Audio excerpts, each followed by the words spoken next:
Hello, how's it going, guys? This is CRP speaking to you on Tuesday, May 25th. 2 days after I should have been giving this presentation, and you're going to have to forgive me. I had some personal issues that I'm not going to get into, but basically I thought I'd be able to do it yesterday, Monday, and I couldn't, and so it got postponed to today. And I'm so sorry about that. I put up a post apologizing for it. Because you guys count on me, or let me rephrase that. I take the obligation very, very seriously. And the fact that I wasn't able to do it on Sunday was bad enough, but standing you up on Monday, that was really unforgivable on my part. So I just want to make it really clear that it was certainly not intended and it couldn't be helped. And so I'm so sorry about that. And hopefully in the future, this will not happen again. Okay? Okay, let's get started. Now, today I'm going to be talking about understanding communism, okay? Now, this might sound like a weird topic, but see, it's increasingly clear to me that we are headed towards another communist revolution in the Western democracies, certainly in the United States. I think historians might in the future say that a lot of the rioting that happened over the summer of 2020 was like a precursor of this revolution. And I think that there are going to be a lot more riots this summer. And, well, I'll get to that in just a moment. But see, I've been thinking about communism for quite some time. If you recall, back in January, I did a whole presentation on morality. And I've been developing and expanding that presentation into a book that I'm calling Ethics. Some of you might know that I tried to self-publish Wilshire Boulevard. But then I got a legal notice from my former publisher claiming that I owed them a book. And I've been in not legal trouble, but legal limbo with that book, with Wilshire Boulevard, since then, because my publisher, I say that I don't owe my publisher any book. They say that I do. And the only reason they're interested in Wilshire Boulevard is because now I have a big audience on YouTube, and so they want to take that book. So there's that going on. But I'm allowed to write and potentially publish nonfiction, because the agreement with my publisher covers just fiction books, novels and such. And so I've been developing this book, Ethics, which is an expansion of the weekly webinar number 43, Morality, and a theory of morality, I think I called it. And I've been expanding it more and more, and it really seems to be on the money. And what you're going to read here, or not read, rather, what I'm going to discuss here is kind of like material that I've lifted off of this book that I've been working on. And I'm very pleased with it. I think it is very coherent and very on the nose as to morality and communism, because ultimately I realized that the whole reason I'm doing the ethics book is because I'm interested in understanding communism, understanding the impulse to communism. And I think I cracked that nut. And so I'm going to discuss it with you guys here. And I hope that you guys like it. I hope, it's not so much I hope that you like it. No, that's not really my purpose here. My purpose here, both in this presentation and in the ethics book, is to give insights, which I hope will, if you don't necessarily agree with everything I say, will make you think. Because like I've always said, the whole point of my channel, my public persona, and everything is to make people think for themselves. I'm not so much interested in having people follow me and repeat and parrot what I say. I'm much more interested in having people take what I have to say seriously, think it over, and potentially agree with me, which would be great, or disagree with me so long as they have good reasons. See? That's the important thing. Okay, so let me get started. Enough of my yapping. Let's get cracking. Okay, so I'm going to just close out. You guys don't need to see my ugly mug while I do this presentation. And yeah, I'm checking real quick. Everybody can see me properly. Everybody can hear me properly. Okay, love the hairdo, Coach. Thank you. Thank you. CRP looking handsome today. Tipsy man, don't get gay on me, man. That's not, I don't consider myself handsome, but if you really think I'm handsome, call me. I'm teasing, of course. Anyway, we're going to get cracking. Let me see where I'm at. Okay, here's Understand Communism, the weekly webinar number 60 for May 25th, 2021. Okay, so you got to understand that there's the theory and practice of communism. Communism has become more and more popular as of late. And so you should be thinking about it very seriously because, see, it's the coming wave. And it's not so much communism as an economic ideology. Do keep in mind that with the collapse of the Soviet Union in 1991, communism as an economic theory was completely discredited. Unfortunately, as a social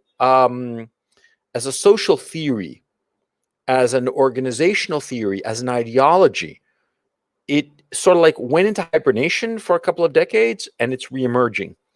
And it's latched on to the racial issue. Because before, it was an issue of class, socioeconomic class, but now it's a racial issue. And so communism is becoming more and more popular, especially among young people in the West. Do recall there was that West Point cadet a couple of years ago, 3 years ago, I believe, 4 years ago at this point, maybe. Gavin Pallone, I do believe his name was. You can look it up. Who, in his West Point graduation, he flashed the communist T-shirt underneath his uniform, and underneath his cap, he had written, "Communism will win." He was dumb enough to post this shit on Facebook, right? And he got cashiered because of it, rightfully so. But the thing is, see, if he had that, how many more cadets think or thought the same as he did, and are in fact smart enough to have kept it to themselves, but they still believe in communism? I think there are a lot of people in the officer corps who believe in communism. And you see, the communism that's going on in the United States, and to a lesser extent in the Western democracies, is it now goes by moniker critical race theory. And that's a form of communist theory, but it substitutes race for class and socioeconomic status. Okay. Now, how does this work? Okay. Well, I'll get to that in a moment. You have to think to yourself that the Black Lives Matter movement is, in essence, a communist movement.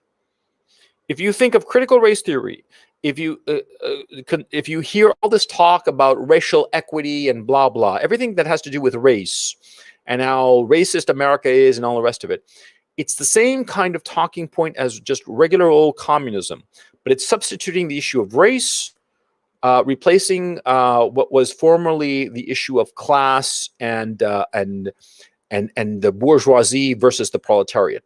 People of color are the modern proletariat, and the old bourgeoisie today are white people. Okay, unwoke white people. Okay. Now, the selling point of this current communist renaissance is the end to injustice, which has always been the communist selling point. Okay? I mean, it's always been the case. In every iteration of communism, there is an injustice, and communism promises to solve this injustice. Now, well, I'll get to that in a moment. It's not important. I'm getting ahead of myself because this is a complicated subject, and I wrote out this outline to keep myself on the straight and narrow, because if I just start talking, it'll be hours and hours, and I'll be spinning my wheels and not cover all my bases. So I'm just going to be very strict and follow my outline here. As I discussed in the morality webinar number 43, look it up in the when you go to the FAQ of Patreon. One of the questions later on says, do you have an index? And I say, yes, I do. And here's a link to it. And you can get to the index. And the reason that it's hidden that way in the FAQ is I cannot pin two posts at the top of my Patreon. I have to pin one or the other. And I figured it was more important to pin an FAQ that included what you would call it, the index of all the episodes, rather than pin the index and have new members kind of like lost as to what's going on with the Patreon channel. So anyway, in the morality webinar, number 43, and now I'm writing the ethics, unfairness has always been one of human beings' most powerful drivers. Okay, let me talk about unfairness a little bit. See, you'll notice that you instantly realize when something is unfair to you. Okay, and often you notice when it's unfair to somebody else. Now, what is unfairness? Well, unfairness is an emotion, and it is triggered when the collective well-being and the individual well-being clash. You see, there's always been a delicate balance between the collective interests and the individual interests. The individual wants to succeed. The individual wants more and more for himself, which is quite natural. And he pursues things for himself, opportunities, resources, and whatnot. The collective grants collective security to all the members of the group, whatsoever that group may be: family, tribe, nation, also religion. Now, what happens here with this interaction between collective security and individual perseverance? Well, what happens is that, see, sometimes the individual acts in a way that might not be to the best interests of the collective. And sometimes the collective acts in a way that might not be in the best interest of the individual. And we see this typically in what is called an injustice. Our hackles rise up when we hear about an injustice. An example, let me give you a hypothetical and a very clear example. Suppose somebody is arrested for, a hit and run. Okay. And, he gets arrested for a hit and run. But it turns out shortly thereafter that there's video evidence that the guy was on the other side of town. It was just a car that looked like his, but he didn't hit anybody. He was just on the other side of town. It's just a coincidence that his car and the car that killed somebody looked the same. But the state, i.e. the collective, refuses to let him go. Well, everybody would be in an uproar, right? But see, the guy is arrested. Before, when we thought that he might be the guy responsible for the hit and run, we didn't have any problem with it. But when we find out that there is definitely information that tells us that he is innocent, and yet he is being held, not only will he be outraged because he's suffering the unfairness that the collective is inflicting on him, but the other members of the collective will be outraged. Why? Because they will be afraid that this kind of injustice might happen to them. And so the notion of injustice, it's a reflex that happens not only to the object of the injustice, but to other people. And this is very important. It's very important that you understand this notion of how other people can be sympathetic to an injustice occurring to someone else. They might not be suffering the injustice, but they observe the injustice befalling somebody else, and they are outraged because even if they don't articulate it, they are essentially afraid that that kind of injustice might befall them. And that's why they are outraged at an injustice and they protest about it, even though it doesn't touch them. Okay? Now, communism is extremely good at marshaling this outrage over unfairness. In fact, it's very good at stirring it up. Now, I'm going to discuss it in just a minute insofar as the practice of communism is concerned. As you can see, this slide is just the theory of it, okay? But I want you to keep these issues in mind before we move forward. Now, despite what has been said, communism has been tried repeatedly in the USSR, in China, in North Korea, in Chile, in Nicaragua, in a whole bunch of fucking countries. And it's always failed, okay? People try to explain away and say that communism has never been tried. That is objectively false. It has been tried. It just doesn't work. Okay? And they claim that, it wasn't real communism. Well, it was in all these iterations, it's the best path towards communism, and it always fails. Ergo, the path to communism is littered with failure, therefore it will never be achieved. You see what I'm saying?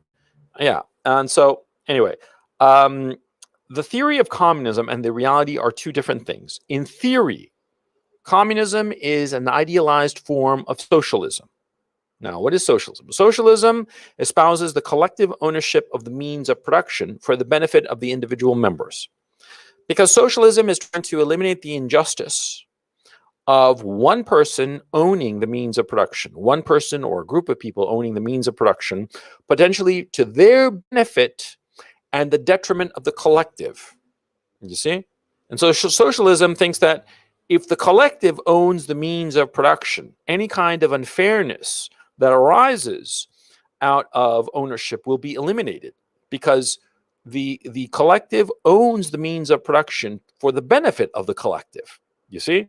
There's no individual or group of individuals who will try to exploit the fact that they own the means of production for their benefit and to the detriment of the collective. And that's basically socialism. Communism is a form of socialism because it espouses that.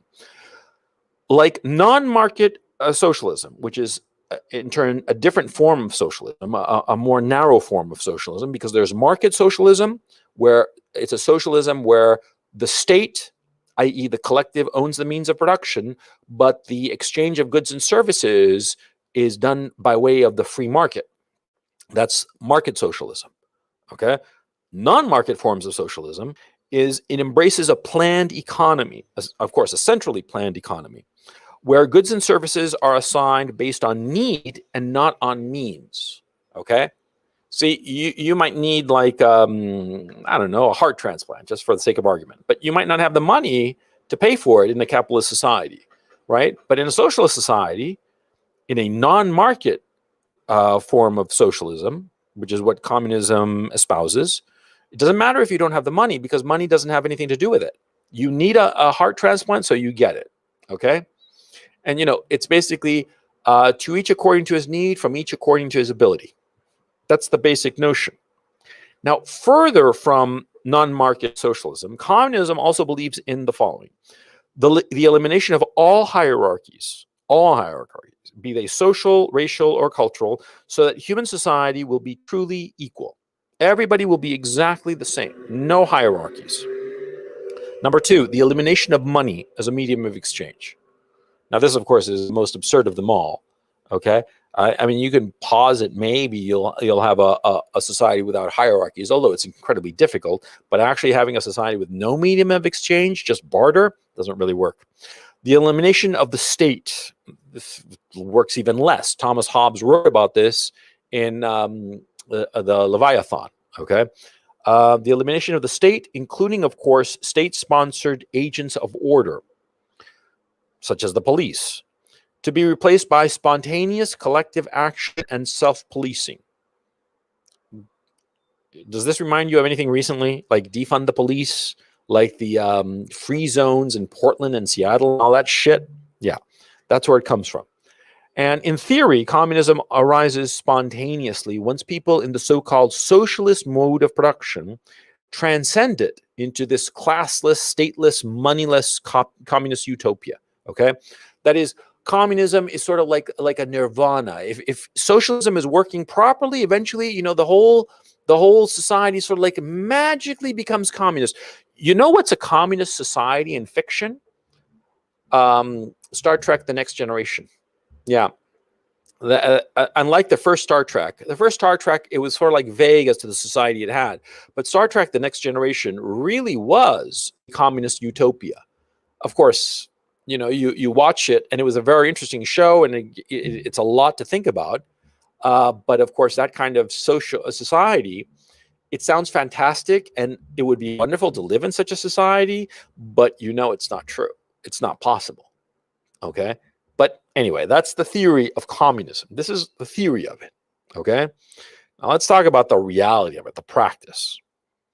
Okay. In practice, communism is extremely different from the theory. It's an ideology that harnesses resentments and envy caused by inequalities and channels these resentments and envy so that communists achieve ultimate power. Okay, this is very important that you understand this. Now, what do I mean by resentments and envy? Well, see, a resentment, as I'm defining it in my ethics, is when there is an injustice or an unfairness that is unresolved. That's a resentment. Suppose the following. Suppose, the mayor's son, is driving a car and he kills an old lady. Okay. Now, that's an injustice, of course. He was, let's say he was drunk, and he's the mayor's son, and he was drunk and he was driving and he killed an old lady. And he's caught, of course. Now, that's a huge injustice, and he should be punished. But suppose, because he's the mayor's son, that he gets out of it. They bribe somebody, the evidence disappears, boom, it's gone. Okay, no more case against the mayor's son. What would happen to you, to me, to most everybody in the society? We would be very angry, i.e., we would be resentful, because we would see an injustice happening that was unresolved. an injustice, an unfairness. See? Because, see, in a fair society, the mayor's son kills an old lady because he was driving drunk. Well, he's going to go to jail and he's going to suffer punishment. And he's going to be punished for the action that he did. And we collectively, we would be okay with that. We would say justice was served. And the mayor's son goes to jail for 10 years, whatever the jury decides, right? And we'd be fine with it. And therefore, no more resentment. But if the mayor's son, he gets off scot-free, or maybe there's a trial and it's like, 6 months, probation, and that's it, we'd be like outraged, right? We would feel that that's an unfairness. We would feel that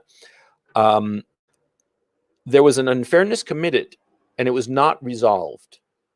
And that would breed resentment. Now, resentment is very dangerous because with more resentment, what happens is that the bonds of society begin to weaken. The more resentment accumulates, the more the bonds weaken. Because if you and I live in a society where the mayor's son or the son of any rich guy can get off scot-free, then we feel less and less allegiance to that society. The bonds between the individual and the collective weaken. Maybe a subgroup appears within the collective, the larger collective, and our bonds within that subgroup are very strong, but our bonds with the greater collective, the collective at the level of which the injustice happened, becomes weaker and weaker. That's what resentment does. Now, resentment is different from envy. Because, see, resentment is when there is an unfairness either from the individual to the collective or from the collective to the individual, and that unfairness is not resolved in a just way. Now, if it's not resolved in a just way, this causes resentment. But envy is different. Envy is the sense that a person deserves something that they do not have. It's when somebody else, another individual, has something and we would like to have it, but we don't because of our personal failures or bad luck or whatever. It doesn't really matter why. But the fact that the other person has something is not the reason for resentment because he has it for justified reasons. We simply don't like the fact that he has something and we don't. And so we envy it. Now, what's the issue with envy? Well, envy can very easily be transmuted into resentment because they're kissing cousins as emotions. And so it's very easy for you to claim that you're resentful at the injustice that John Doe has a Lamborghini, for instance. Okay, suppose John, your neighbor John has a Lamborghini. He worked like a dog and slaved away and put together some money, and he was a shrewd businessman, got into crypto, wherever the fuck, and now he has a Lamborghini. Okay, and you don't, right? I certainly don't have a Lamborghini. So I see John with his Lambo, and I'm like, God damn, I wish I had a Lambo. It's not fair that he has a Lambo and I don't. You see how it goes? See, my envy towards John for having the Lamborghini becomes resentment. Rather than me recognizing that what I'm feeling is envy, it's a personal failing of mine that has nothing to do with John or the collective. The collective didn't do anything, didn't give John the Lamborghini. John got it on his own, but I envy him. And therefore, because of my envy, and I don't want to confront the fact that it is my own failing, I reclassified the emotion as resentment at an injustice, at the unfairness of the fact that John has a Lamborghini and I don't. You see? And so a lot of times, what people envy can be rechanneled and reclassified as resentment at an unfairness. This is important because a lot of times our more base instincts, our more base emotions, when we see other people with a lot and we don't have as much, it's very easy to turn that envy into resentment and channel it towards political causes like communism does, okay? Because I say to you and to anybody who listen, it's so unfair that John has this Lamborghini. It's unfair, it's wrong, it's evil. We should, start a revolution and take John's Lamborghini away. Of course, I'm being hyperbolic and cartoonish practically, but you get the point, the logical flow. Okay, so communists, they stir up resentments within a society and are very good at turning what are feelings of envy, flaws in people. I mean, envy is an awful emotion, right? They turn that envy and that occasional justified resentment within a society, they use it and channel it so as to overthrow the established order in a deliberately violent revolution. They do this every single fucking time. Now, what's key, of course, and the reason it so many times succeeds, is because many times in societies where communism takes root, the resentment is justified. Not always, but many times. Or said another way, many times there is a substantial subgroup within the society that feels resentful in a justified reason, and it becomes enough to fuel a communist revolution. Okay? And you got to understand this. It's the resentment, there's always a kernel of truth. There's always a justification for the resentment. And you keep in mind, unfairness is a subjective opinion. It's an issue of judgment, whether the collective is being unfair or not, whether the individual within the collective is being unfair or not. It's always a subjective opinion, and therefore it is impossible to say, yes, absolutely, this resentment is justified. It doesn't matter. If enough people believe it to be the case, then it is the case. You see what I'm saying? Okay, so the point of stirring up resentments within a society is so as to overthrow the established order in a deliberately violent revolution. The aim of communists in every iteration is to use the chaos caused by a violent revolution to take total control of the society. This is a key issue. Communism depends on a violent revolution because that's the only way they can take power. Because communists are always a minority. That's something, if you look at history, you'll see that. They are always the minority, okay? They're usually a fairly small cabal. I mean, what's funny, like, for instance, in the Russian Revolution, the Bolsheviks, the communists, right? They were called Bolsheviks, and Bolsheviks means the majority.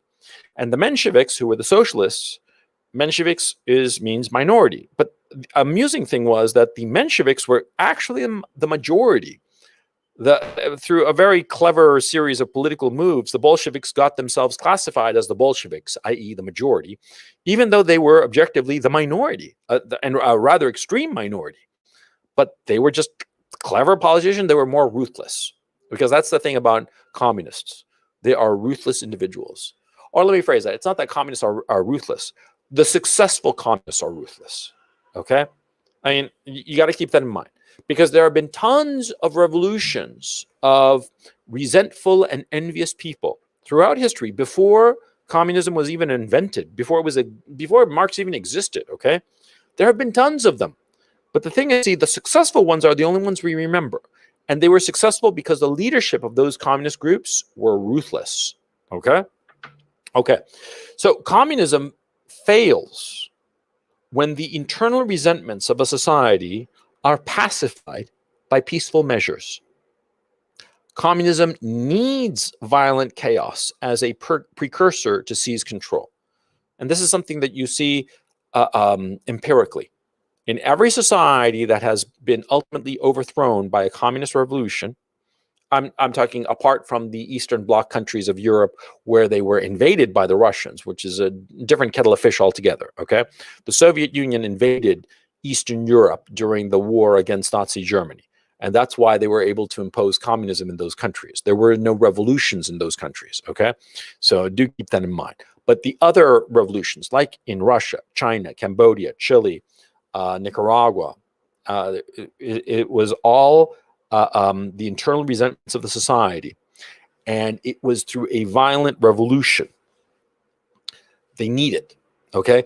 If the resentments are pacified peacefully, then the emotional / political engine of the communists trying to take power ceases to function.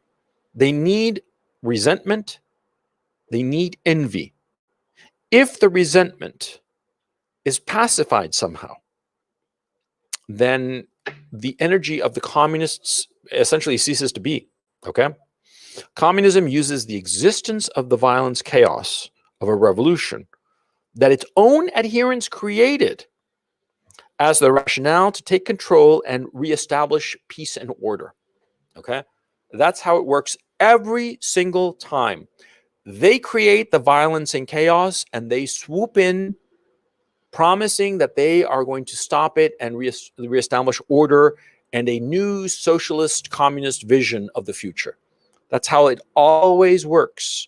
They create the violence, take advantage of the violence, and justify their power grab by claiming that they will reestablish order and end the violence that they themselves have exacerbated. Okay?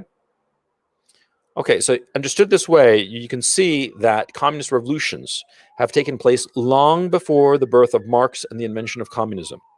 The most obvious one is the French Revolution and the Reign of Terror. That's the most recognizable, okay? You look at the French Revolution, and if you just basically realize that Robespierre was the Lenin of his time, the Trotsky of the time, then it makes complete sense. It was a communist revolution before communism had been invented, before Marx was born, okay? And you look back over history, at least in Europe, and you see a lot of medieval heresies, a lot of anti-material, anti-clerical, anti-aristocratic uprisings during the Middle Ages in Europe. And you see that a lot of them were communists. The communists before the name existed. But you see the point. The channeling of resentment and envy to overthrow the established order so that people who are resentful and envious can acquire power.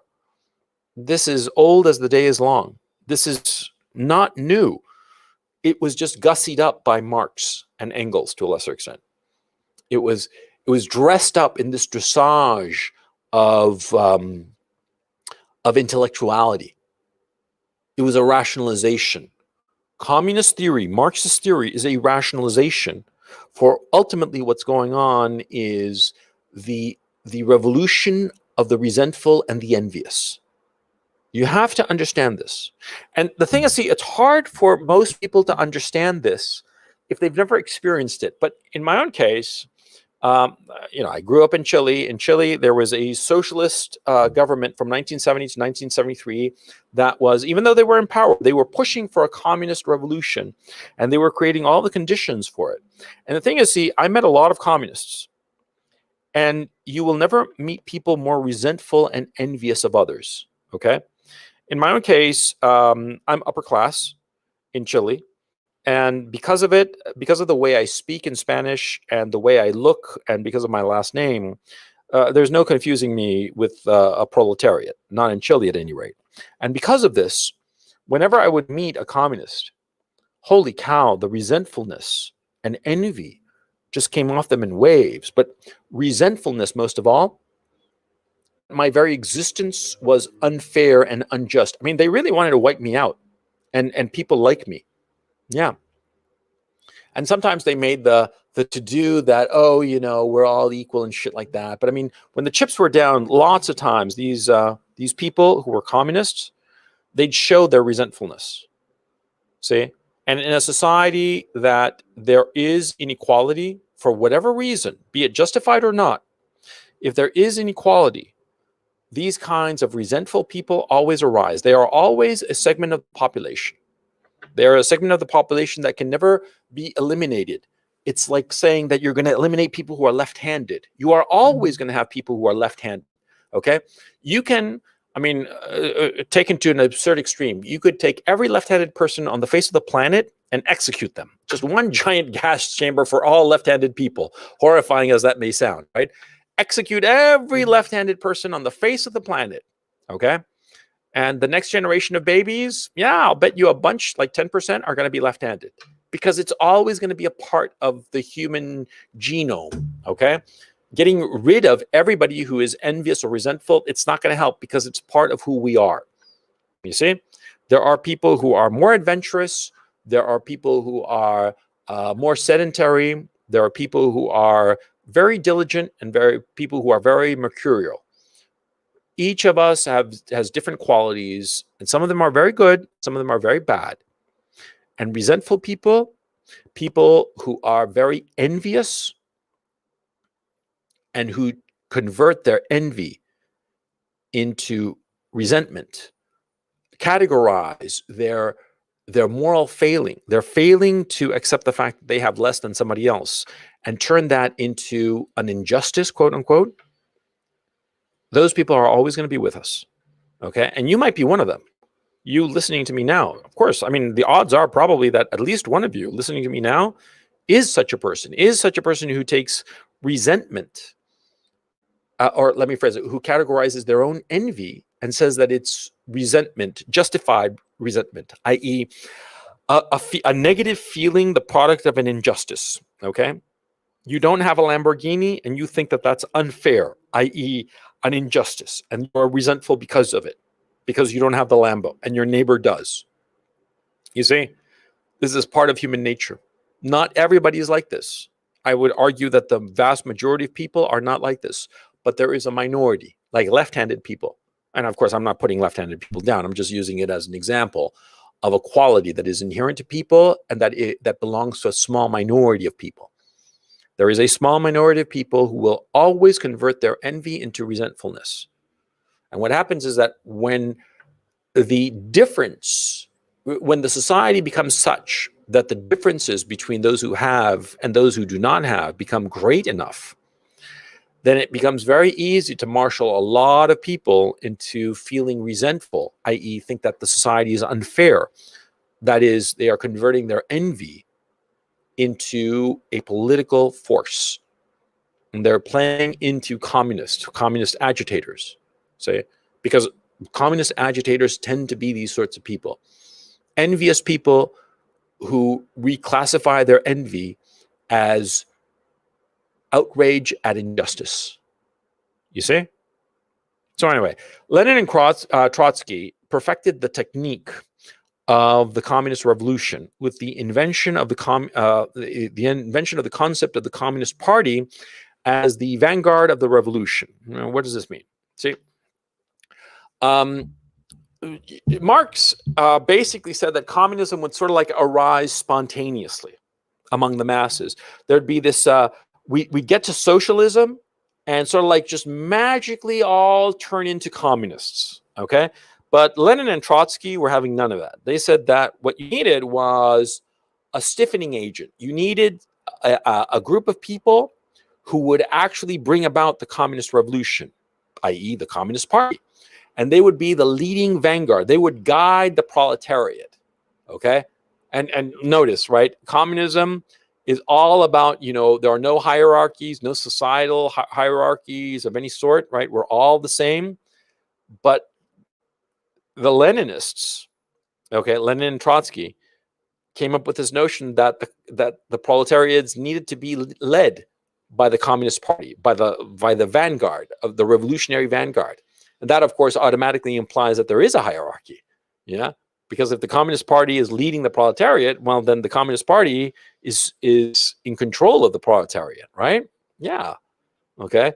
That was one of the little contradictions of Leninism. They never quite worked out. They tried their best, but of course, with any kind of Rube Goldberg intellectual machine like communism, yeah, and then Leninism, you have these kinds of contradictions that are glaringly obvious, but the adherents pretend that they don't exist or ignore them or say that you're lying or a capitalist pig or whatever the fuck, right? In order to not have to deal with the fact that their theory is just total bullshit.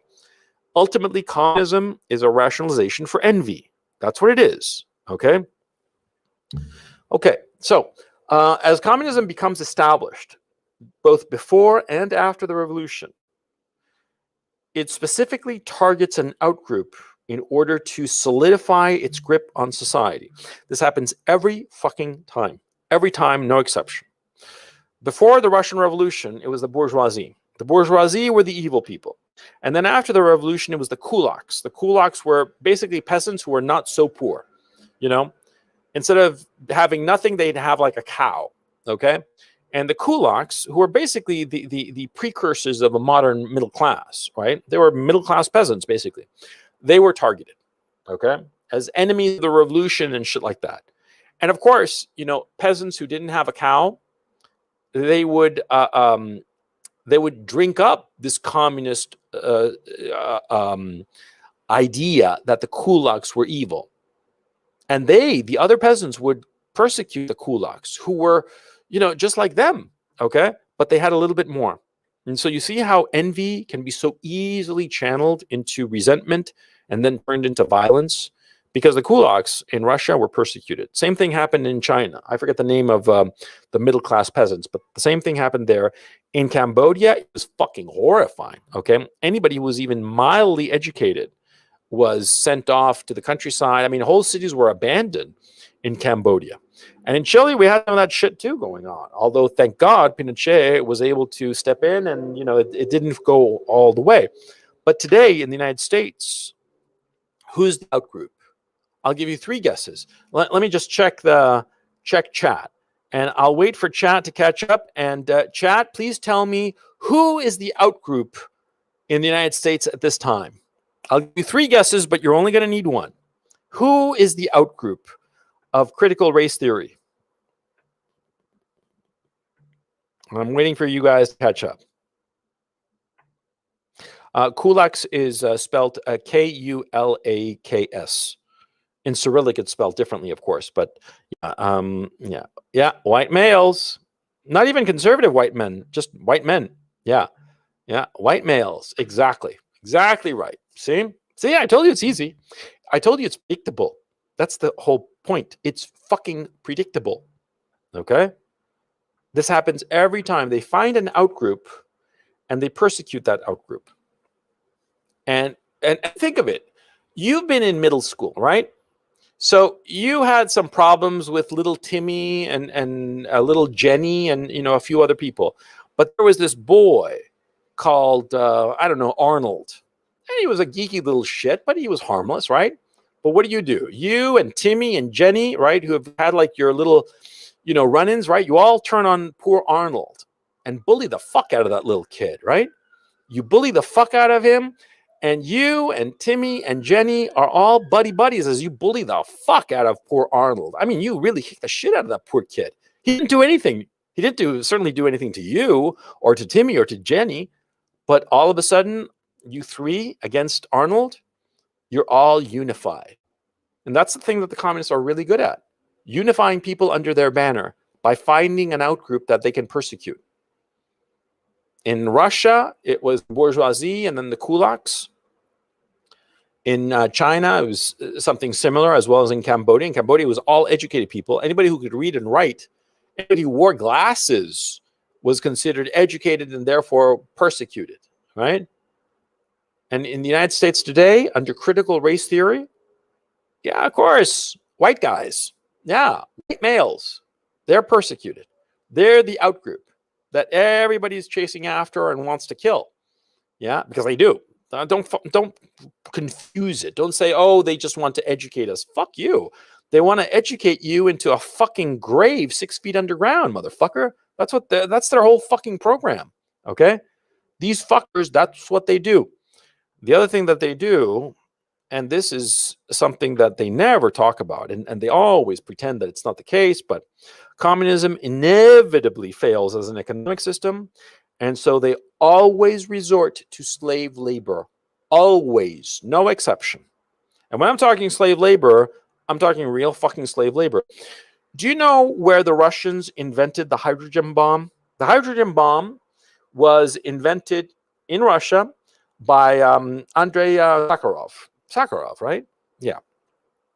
Do you know where he was when he invented it? He and his team? They were in a scientific prison in the Gulag system. Yeah, because, you know, the communists, they weren't stupid. They weren't going to just throw people into any old prison. If you had brains, they'd put you into a special prison that had a little bit more food.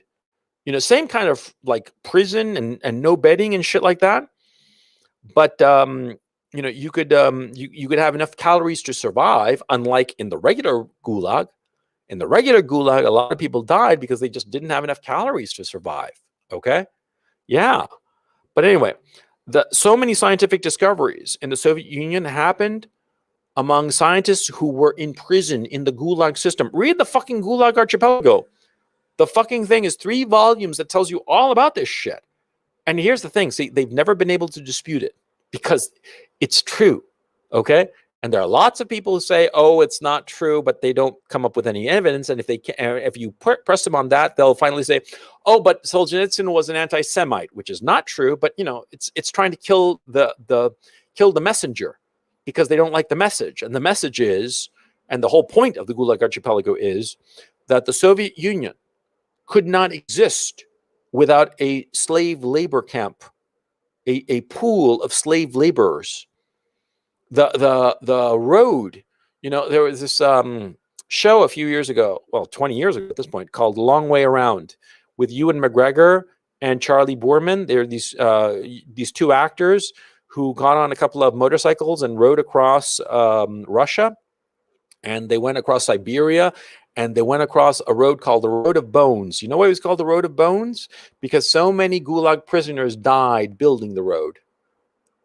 Roughly half, they suspect, between half and 2/3 of Russian infrastructure, bridges, roads, dams, hydroelectric plants, the works, were built by slave laborers.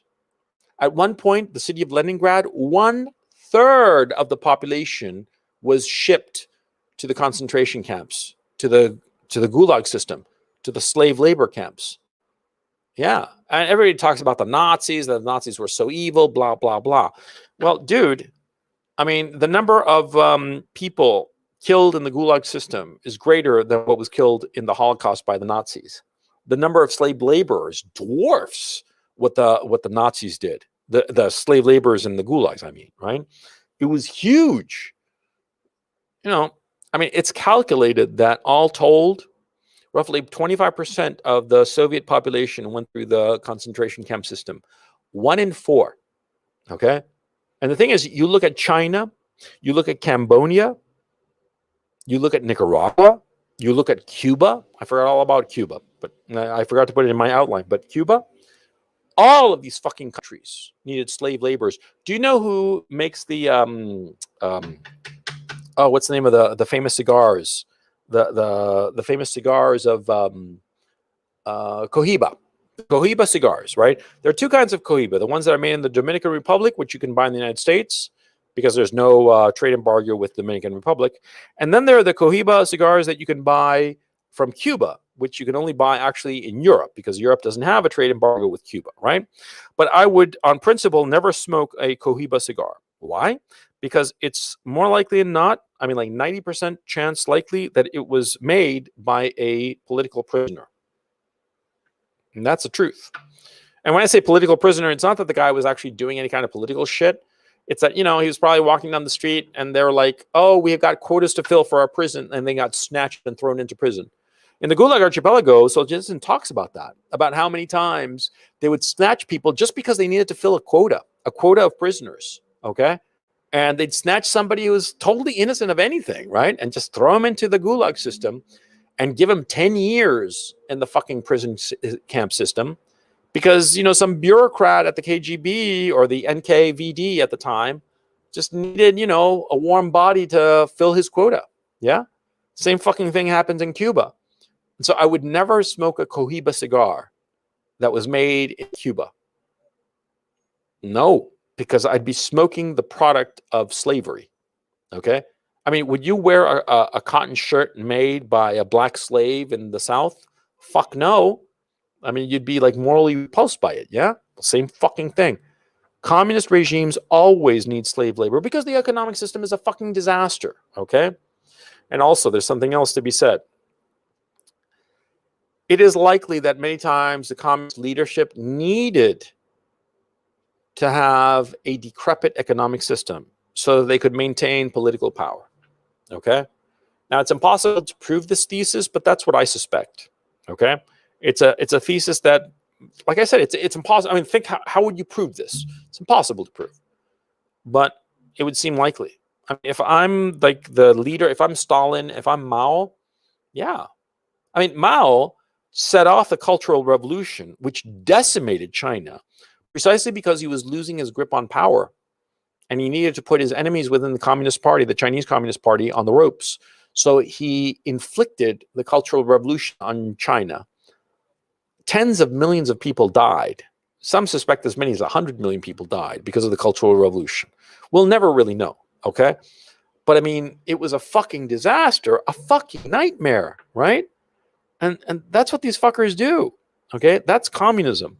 That's real communism. Mm-hmm. Now, why am I bringing all this up, okay? Well, because, see, communism is happening again in the Western democracies. And we have to understand why it's happening. It's happening because, you see, the neoliberal economic paradigm of the last 40 years or so has been extremely successful in creating a lot of wealth. It's also created a lot of wealth inequality. Now, when there was a lot of wealth inequality, it bothered some people, sure. But most people didn't mind because they thought, well, you know, yeah, there are these billionaires and shit that before didn't exist. But, you know, my life is pretty good, materially speaking. Yeah, because neoliberalism lifted all boats. But when things started going south economically, which really started in 2008, that was the high water mark of neoliberalism. 2008 came and we had the housing crisis, right? Because what had happened was that the old tricks of the neoliberal economic paradigm, you know, it was scraping the bottom of the barrel. They'd run out of tricks, okay? And they were scraping the bottom of the barrel, and that's why you got the whole subprime mortgage issue. And these loans started defaulting, and the whole thing started going bits up. And what did they do in 2008? They saved the big guys, the rich guys. They saved the banks. They didn't let the banks fail as they should have and save the depositors. No. They let regular people lose their homes, but they saved the fucking banks. And so all of a sudden, starting in 2007, 2008, the situation of a lot of middle-class people started deteriorating. The gig economy arose, and people started living not merely paycheck to paycheck, but, you know, literally hand to mouth. People working at Uber Eats and shit, right? They're literally living hand to mouth. This is a fucking disaster, right? And these people, their living situation is deteriorating, but they're watching as the rich people live better and better. And we're still, you know, you've got so much social media that you can see how the better half lives. You can see how the rich people live on their Instagram account. These fuckers are flaunting it. And that creates resentment. Because, I mean, come on, let's face facts. Is it fair for, you know, somebody to be working, you know, 50 hours a week and barely getting by, barely paying the bills, right? And they're working hard. And they got like 2-3 gigs, you know, Uber Eats and, you know, TaskRabbit or whatever the fuck it's called now, you know, running around, trying to eke out a living, working like a fucking dog. No health insurance, so you're constantly stressed out, you know, and you know that if you get sick, really sick, you're going to go broke. You're going to be wiped out. And you got the student debt for the stupid degree that's fucking worthless. And you know what? 50, 60, 70, $100,000 worth of debt, for crying out loud. And you see these people, Kim Kardashian and these whole fucking people, right? With all this wealth on social media. It's bound to cause resentment. It causes envy, certainly. That's channeled as resentment, but it's also justified resentment. Because, I mean, come on. Like, is this a fair society where somebody works like a dog and gets nothing? And some fat ass little short pipsqueak has it all? It's not fair at all now, is it? And it bothers people. And that resentment, that's a justified resentment. But there's also envy. And then there's the whole issue of racial resentment. Because let's face facts. Some groups of people, some racial groups, do better than others. Why do you think that so many black people are attacking Asian people? They're not attacking white people. Well, they're starting to attack Jewish people. Jewish people, Schrodinger's minority. Sometimes they pretend that they're a person of color, and sometimes they pretend that they're white, depending on what's to their benefit. Yeah, that's a terrible, terrible strategy, and it's going to end with them getting squeezed by both sides because neither side trusts them. Certainly, the left side, the communists, don't trust Jewish people, and you can see it with the persecution of Jews that's been going on in fucking New York, fucking city, which is a Jewish town. Everybody knows that, you know, and they're chasing them there, persecuting there, throwing little improvised explosive devices there. Yeah, it was like basically a fucking firecracker, but you know, it's just a hop, skip, and a jump between a firecracker and a full-on bomb, you know? So anyway, you see people, racial groups, resentful, like black people towards Asians, for instance. And people, you know, and the mainstream media are saying shit like, oh, you know, these African Americans are attacking Asians because of white supremacy. What the fuck you talking about? Huh? White supremacy? Come on, bitch, man. It has nothing to do with white supremacy. It has to do with Asians being more successful as a group. And it irritates black people. And their racial resentment has been channeled by BLM, a communist movement. Because remember, when you hear communism, you have to understand that it is a movement that channels resentment. Don't think of it as an ideology. Don't think of it as a political or an economic system. It's not. It pretends to be, but it's not. It's ultimately about channeling resentment so as to achieve political power. Look at AOC, for instance, and that whole crowd, the Justice Democrats. They do not want to solve any problem. They want to keep on increasing the resentment and anger and rage. Because if they solve a problem, then they don't have the political support. They have to exacerbate every problem. You know, some black guy has got a knife and he's charging some cop, a white cop. And what's the white cop going to do? He just takes his gun and shoots him. He doesn't want to. Certainly doesn't want to kill the guy. The white cop is probably just the nicest fella ever, right? He has no interest or desire to kill anyone, regardless of the race. But hey, some black guy, just because maybe he's high on drugs or just because he's crazy, who knows what, he chases the cop with a knife, cop shoots him, right? Is it justified? Fuck yeah, of course it is. You know, I mean, it's tragic. Whatever led that black guy to chase the cop with a knife, Jesus Christ, man, come on, right? It's justified. But these race peddlers, BLM, the communists, they turn that, a justifiable shooting, and they turn it into an injustice. And they fan the flames. Sorry about that. There's a motorcycle outside. They fan the flames of resentment. And what do they gain out of it? They gain more political power. And black people who hear about this white cop who shot this poor, defenseless black guy, you know, oh, he was an honor student. You know, he was an honor student and, you know, he was a saint practically, right? But that evil, evil, racist white cop and you know, America's a racist society. You see how it works. That's what's going on. And it's going to get a hell of a lot worse, okay? But the point I want to emphasize is, and I'm going to be winding down the presentation and then throwing it open for questions.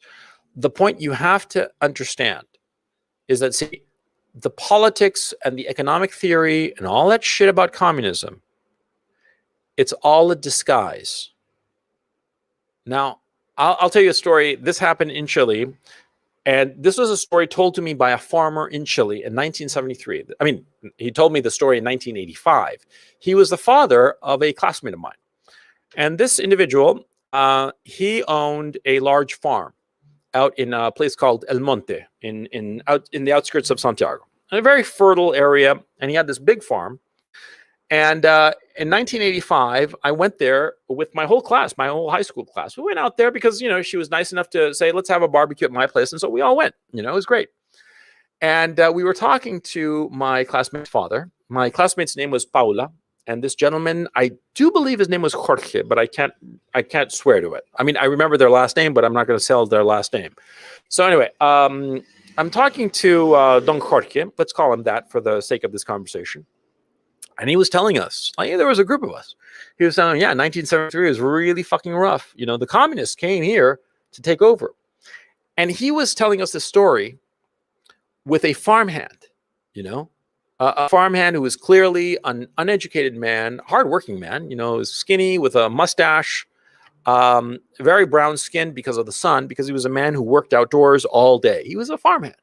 And the farmhand and Don Jorge, the owner, they didn't have any problem. And it was the farmhand who told most of the story. And I remember talking to them like I'm talking to you right now. And between the two gentlemen, he started telling the story of how Don Jorge, with his family and with my classmate, who was at the time, you know, 5-year-old child, they were all at home. And one day, the communist insurrectionists came over in these trucks, and there were like 3 trucks, and they were all armed with pitchforks and some rifles and stuff like that. And they were coming to the farm to take it over. And they fully intended to massacre Don Jorge and his family. They'd done it with other farm families, with other what they were called latifundistas, which is, you know, blood-sucking landowners. That's how they refer to them. And they were coming to kill Don Jorge and his entire family, including my classmate, who, as I said at the time, was a 5-year-old child. And the farmhand, he pointed to the road, and he said they were coming right there. They were coming right there, and we could see the plumes of smoke, and they were coming like in the early afternoon.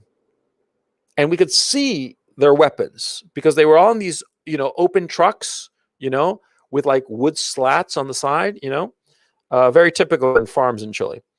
And they were all bunched up there in the backs of the trucks with their weapons. And they were coming to butcher the family and take over the farm in the name of the people. Okay. And it was the farmhand and the other farm workers who got weapons and went out and fought them and shot at them before they arrived, before their trucks stopped, okay, at the farm. And they just shot up their trucks, no hesitation, because they knew exactly what was coming, okay?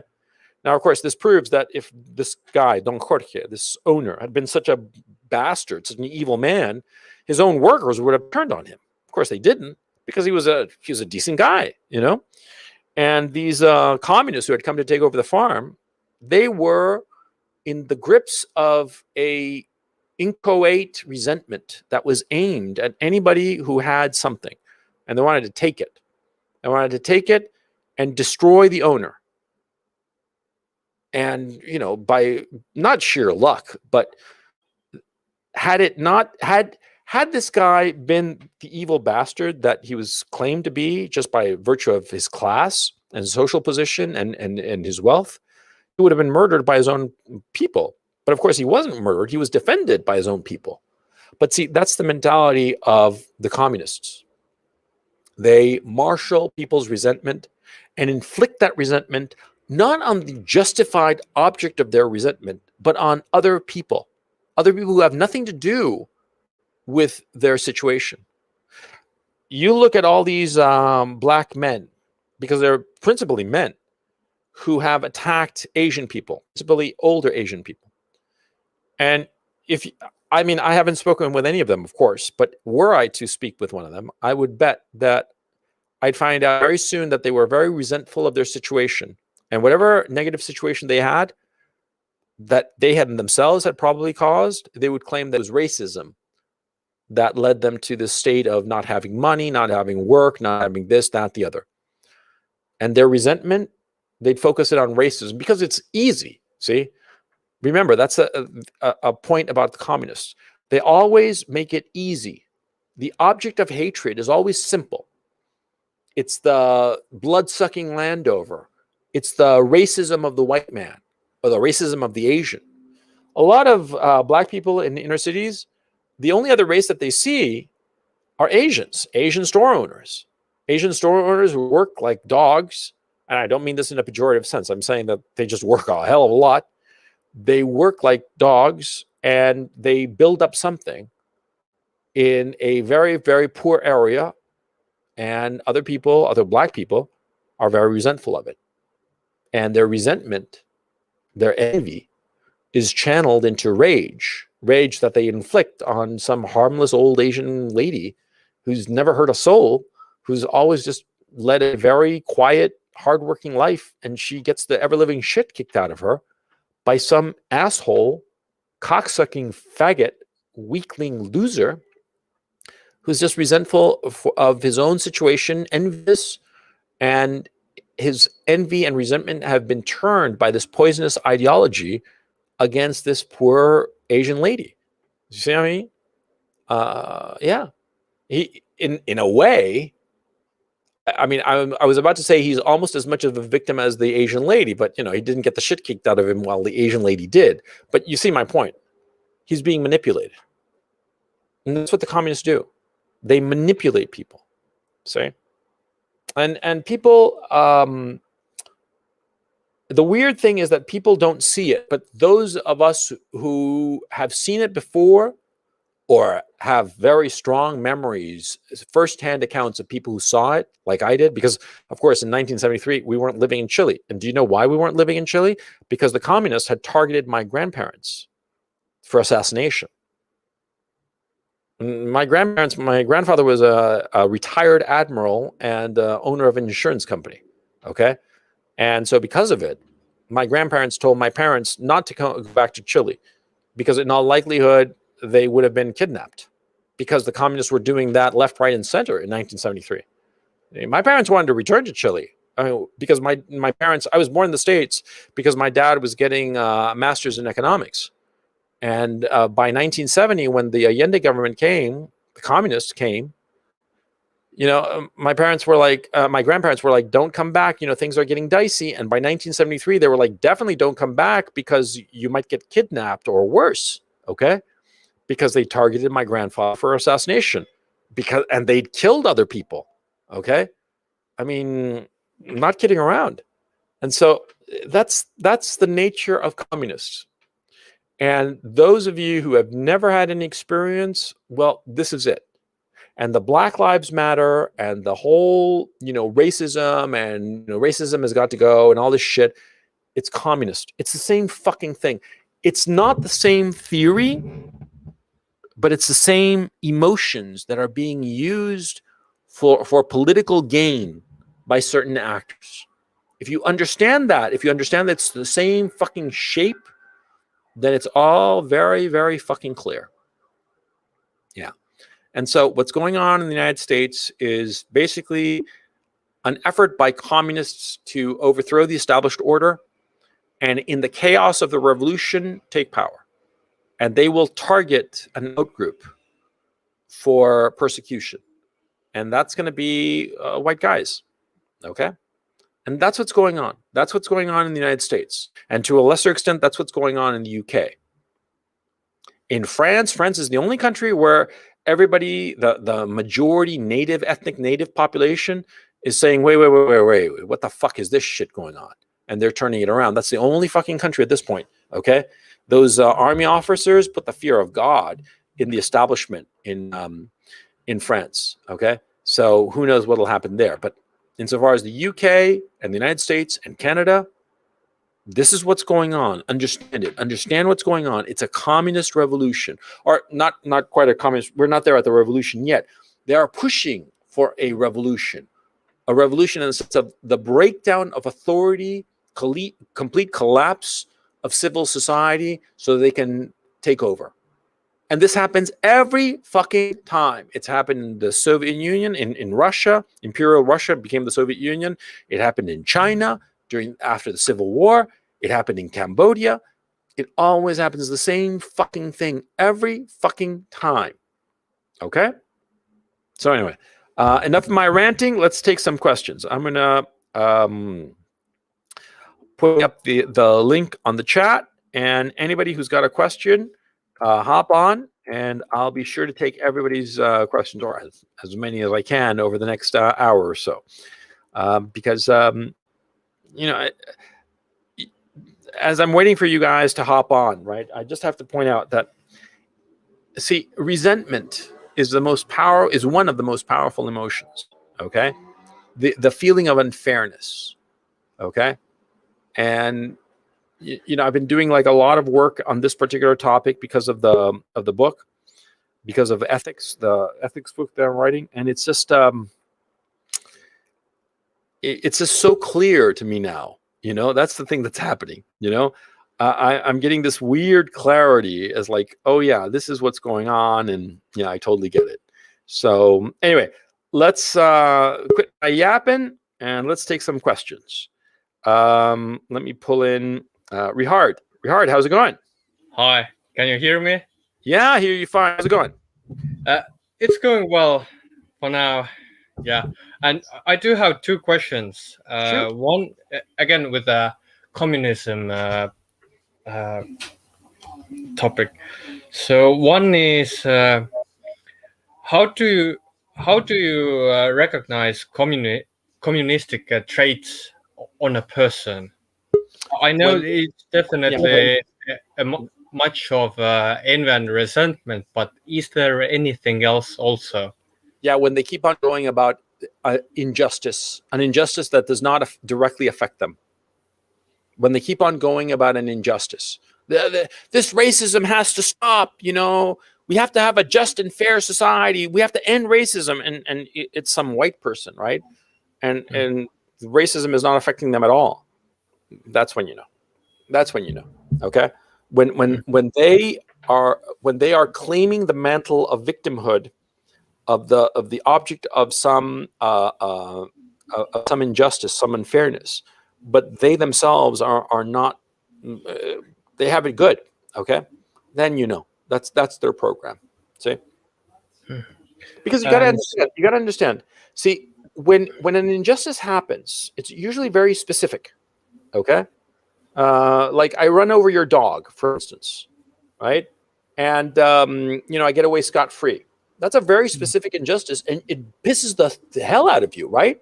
But once I get thrown in jail, for instance, well, you're not resentful anymore. You're not angry because I did something bad, and the collective punished me for it. Done. See? But what happens is when an injustice is not corrected, that's when it causes resentment. Okay? Now, when an injustice by the collective to an individual, or by an individual or a group of individuals to the collective, either way, if it's not corrected, then there is the feeling of injustice, and that causes resentment. Resentment is an unfairness, an injustice that is allowed to fester. Okay? See, envy. It's very easy to turn envy into resentment. Okay? And that's what's going on. Yeah. Sorry. And what was the second question?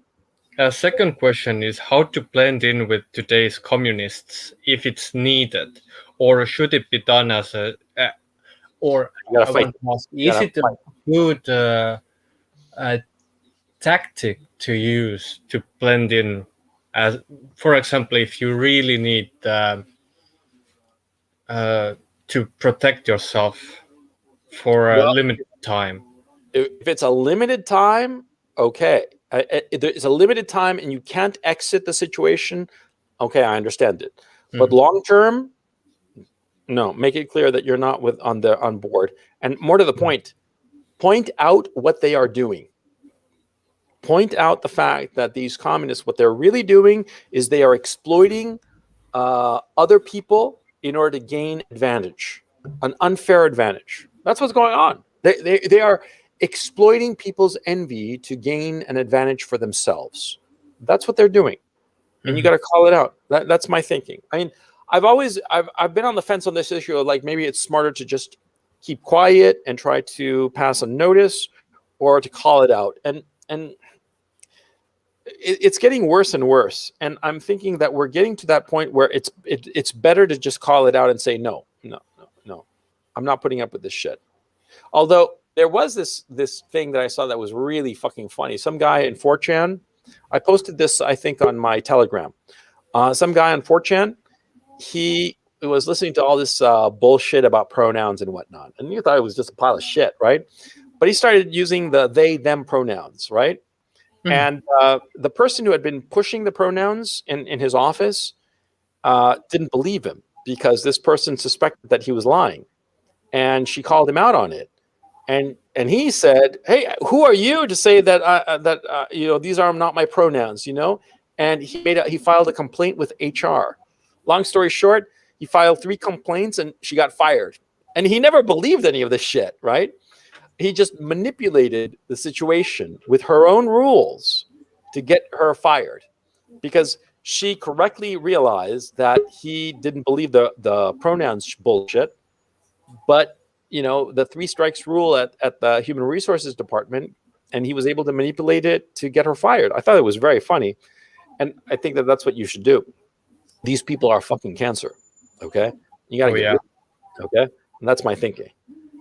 So let me take some more questions. But anything else on your mind, Richard? Right now, I don't have. Thank you very much.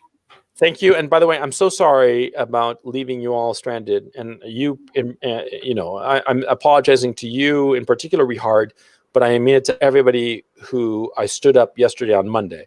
I certainly didn't mean it, and it just could not be helped. And I'm sorry. I understand. I forgive you. Thank you. Thank you very much. Take it easy, Richard. Thank you. Okay, let me bring in Brian. Brian, you there? Hello. Can you hear me? Yeah, I hear you fine. How's it going? Oh my god, sorry. I've been watching your content ever since you made that video about kraut using received pronunciation. Oh, that was a long time ago. Yeah. Yeah, I know. This is my first time actually getting on stream. I actually have 2 questions. Funny thing. Yeah. Poor bastard. First of all, he's so goddamn ignorant. I just have to say he's reinvented himself as like some sort of historian. And you do know that I study history, right? And so like I watched one of his fucking videos, and he made this colossal mistake of saying that, basically implying that Voltaire had an opinion on the French Revolution, even though Voltaire died a full decade before the French Revolution, right? And I'm like thinking to myself, man, and all the other videos that he's doing, what other colossal mistakes is he making? Because that's something that I knew off the top of my head. But some other stuff, when he talks about, I don't know, like Japanese history or Turkish history, I have no fucking clue, So who knows what mistakes he's making? But anyway, I'm sorry. I went off on a tangent. Tell me, what's on your mind, man? I enjoy your content, man. 2 things. One, you mentioned earlier in the stream that you thought that communism hasn't been tried as a social system yet, and I would like. There are multiple. It has been tried, and it's always failed. Yeah, I know. Like whenever people look at me, they see a blonde-haired, blue-eyed white kid, and they're like, "Oh, this kid probably hates communism because he watches too much Fox News." Right. But my grandmother came here on a boat from Cuba. Right. Oh, so like, she knows. Not Mariel, like first class of Cubans, and I'm just like, oh my god, she knows. Yeah, is she still alive? Yeah, she's scared shitless. Yeah, fucking A. I mean, everybody lived through a communist regime or has been touched by communism in a third world country like Cuba, like Chile. They see this shit and they recognize it right away. It's the same shit. Lots of Eastern European people are saying, hey, this critical race theory and this Black Lives Movement shit, it's the same fucking thing. It's just a different dress up, but the same underlying animal. You know what I'm saying? Yeah. Is your grandmother alive?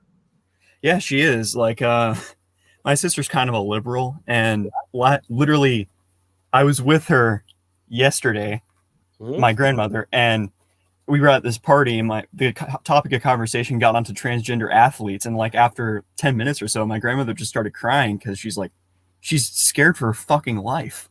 Yeah, because these fuckers are ruthless. I know. And you know why they are so ruthless? Because it's the ruthlessness of the righteous. Because they really believe that they are fixing a wrong. See, it's like evangelical Christians in the 80s, Exactly. Worse. Yeah, okay? Because they think that they're trying to create a utopia, and utopian theories just don't fucking work. No, because it fails to account for the fact that people are selfish. We're always going to be selfish. Okay, that's how we survive. And there's always this delicate balance between our selfish impulses and the need for collective security. That's the balance. It's always a seesaw between the two. And so what happens is that, injustices arise when one is prioritized over the other. And when you feel that you are on the side of justice, you are willing to do horrifying things. C.S. Lewis had a quote about that. I forget it off the top of my head, but it was basically, there is no man so sure as the man who believes that he is acting justly. Yeah. And so, yeah, these fuckers, man, don't fuck around with them. Yeah. Anything else in your mind? Yeah. Tell me. Yeah. Just you've mentioned in previous conversations, just like earlier streams, that you thought the leading officer corps of the U.S. military was like left leaning, and yeah, that might be the case. But I think the military overall, like, I think a majority of the officer corps is actually very, very right wing. I don't know about the officer corps. I think that the non-commissioned officers, the sergeants and whatnot, they are definitely hardcore right wing, no question. I'm in an ROTC program right now, and it seems like a majority of the people, like anyone who's like colonel and below, is very right leaning, and everyone above that is very left leaning.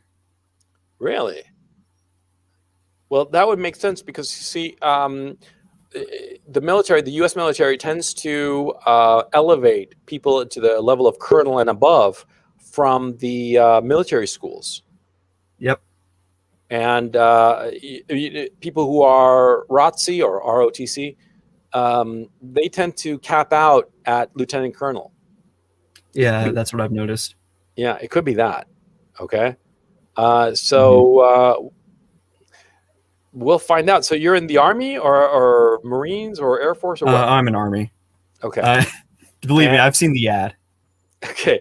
Oh, you saw the two mommies ad for the Army? Yeah, no, I was just everyone in the program is just like, what the fuck? Oh man, I mean, it shows that the U.S. Army, man, is just like, I don't know if I want to go there, man. I mean, because I only have one mommy. I don't know about you, man. I don't think I'd fit in. I don't have enough mommies. I have two dads. No, dude, I think that it's and that just a juxtaposition with the ad for the Russian Army, where the guy's just like hardcore, tough as nails kind of guy. Oh man, that was not a good comparison. Okay. Yeah, like have you seen the ad for the Marines? They did some Blade Runner shit, and it was like really cool. Oh yeah, okay, good on them. But no, I mean the Army ad that I saw with the two mommies shit. Oh man, that was just fucking cringe. I mean, just flat out cringe. But oh well, that's the way things are now. What's the morale in the Army, if you don't mind my asking? Everyone seems really high speed. Like, that's not the term. Really upbeat. But then again, that's because I'm on a college campus and half of them are drunk constantly. Oh, okay. No, because I'm wondering, like in the actual Army, what the morale is like. I'm really going to give you a prognosis on that. Yeah. So anyway, well, thanks for being on, Brian. And, no, it's been a pleasure. Yeah. I'd love to hear more about. I mean, you do like a couple of weeks a year, if I recall correctly, of actual maneuvers with the regular Army, right? Well, that's if I'm not contracted yet. I joined like about a year ago, and I should be contracting next year. Okay. Well, yeah, because I really want to know what the morale is of the U.S. Army at this point. I think it would be very, very interesting to know about that. So anyway, thanks for being on, and I hope to catch you next time. Okay. See you around, man. Oh, and again, once again, sorry for not being on the show yesterday and leaving you high and dry. I work a night job. I'm fine anyways. Good. Take it easy, man. Let me bring in Elliot. Elliot, you there? Hey, Elliot, how's it going? Nice tattoos. This isn't Elliot. This is Zarek. Oh, shit. Okay, well, Zarek, Elliot, I'm sorry. I hit the wrong button. I'll be with you momentarily. And Zarek, how's it going? What's up, Gazella? How you doing, man? Pretty good. What's on your mind, man? Man, so this is my first time actually waking up early enough to see this because it's about 8 a.m. West Coast. And okay. Yeah. I was going to say, man, what a fucking bum. I wake up this early at 11 a.m. I know. I normally wake up super early, but I've been on some bum shit lately and waking up like at 9 when I should be up at 6. But where are you at, by the way? I'm in Seattle. Oh, how's the Battle of Seattle going? It's bad, man. Well, I'm not quite in the city. I'm a little lower down, but near there. Well, thank God. And so it's still shut down and mask mandates, and I actually live in where I think I forget the guy's name, but you ever watch that podcast with the dude from Evergreen State University who had all that Oh yeah, Brett Weinstein. Yeah. Yeah, so I actually live in Olympia, the capital state. So a lot of your Oh yeah, videos I know. yeah, so it's been really bad over here with feminism is insane. Like all you see over here is girls with green and blue hair. And it's terrible, bro. Like your videos have helped a lot. I'm like, damn, he's telling the truth. And all the girls over here are so they think they're so hot. And even though they're like 4s or 5s, it's very hard to find a normal fat submissive girl purpled out here. hair, and they think that they're hot as blazes, right? Yeah. Yeah, it's terrible, man. And then when you know the content from what you've taught me, but I even before this stuff, I never liked those girls. I was never into them, and like No, it's because just they're bad. grim, man. Yeah. Yeah, and they're so entitled and they're rude as fuck. But then when you're kind of red pilled and you have game, then the funny thing is a lot of them actually try to like they want to hook up with you and stuff. And so it's just like because you're not a bitch, you know. And they're used to guys like in my a lot of the men out here where I live are very blue pill and they're very submissive and very just it's a bad situation, man. Well, yeah, that's the thing, you know. I mean, like, even if you think that I'm full of shit, you know, if you act quote unquote red pilled and dominant because of all the blue pilled little soy boy wimps, you'll do real well, man. You'll clean up. Yeah. So it's good true, to hear. man. It's really true. So the question I had is like, what do you see happening in the immediate future in America? I know you were saying, you know, since Biden got elected, gas prices are going to go up. Everyone's going to get their checks. And for a while, everyone's going to think everything's okay. Vaccinations are going out. And now you got people turning on Biden, seeing that gas is going up, food's going up. You know, they're trying everybody got their checks and so all the prices go up. Yeah. Yeah. And then you got Uber Eats saying, you know, free food delivery will drive you to get your damn vaccination. What do you think about these bribes for vaccinations and stuff? Okay, that's fucking weird. Okay. Yeah. I mean, that's really fucking weird. And that for me is a fucking red flag. See, Yeah. you know, if somebody's giving me something that is to my obvious benefit, you know, you don't need to bribe me to go get it. I'll get it. Okay. Yeah. I mean, like, think of it like this. Okay, you know, I have small kids, right? Right. Yeah. You know, the doctors, nobody in the hospital or anybody had to bribe us to take the kids to get their vaccines for polio, for meningitis, for all the usual stuff. Okay, we went of our own volition. In fact, we were very interested in getting it because we knew that these vaccines were beneficial to our kids. Okay, Right. I'm not anti-vax at all. Okay, I'm totally pro-vax, but this vaccine for the COVID, I mean, dude, if you have to bribe people to go and get it, that's a fucking red fucking flag, if you ask me. Okay. It's kind of hilarious. It's hilarious, kind of like, really? It's fucking creepy. Okay. Yeah, dude. I mean, they're like, on the one hand, you can't fly a plane if you don't have the vaccine. And here's a donut for you to get the vaccine. Okay. A Krispy Kreme donut. Yeah, or did they give you a whole donut, or is it like 6 or 7 or 6 or a dozen donuts? I don't know, but anyway. So how do you see that happening? Do you see a lot of people just taking the vaccination? How many people do you think are not gonna take it, and how long do you think before we start seeing a lot of side effects? Because I read a story today on Cairo News of a kid who's got a myocardial infarction from taking it. And you want to see? You should go and check out DC Drano on Instagram. Okay. I'll put it in the chat. A guy called DC Drano. I think that's how you pronounce write his name. Okay, I just put it in the chat. You know, he has. You went to his Instagram account, and he has something called testimonials. You go to his landing page there on his Instagram. He's got something called testimonials, and it's like a whole bunch of stories. And I'll let those stories speak for themselves. They're fucking scary, and almost all of them are women, and the stories are fucking horrifying. But this is what I say. I say, and this is my official position, and I'm sticking to it, that everybody should take a vaccine. Oh, yes, we should all trust the authorities. Oh, yes. And I think that those evil, evil doctors who give fake vaccination certificates are evil criminals, and they should be fucking tried for malpractice, for fraud, for whatever.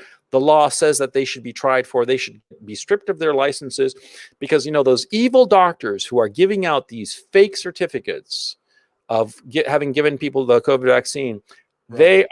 they are charging as little as $50, and sometimes they're not even charging people. They're just giving it for free. I mean, think of the malpractice. Think how fucking evil those guys are. Right.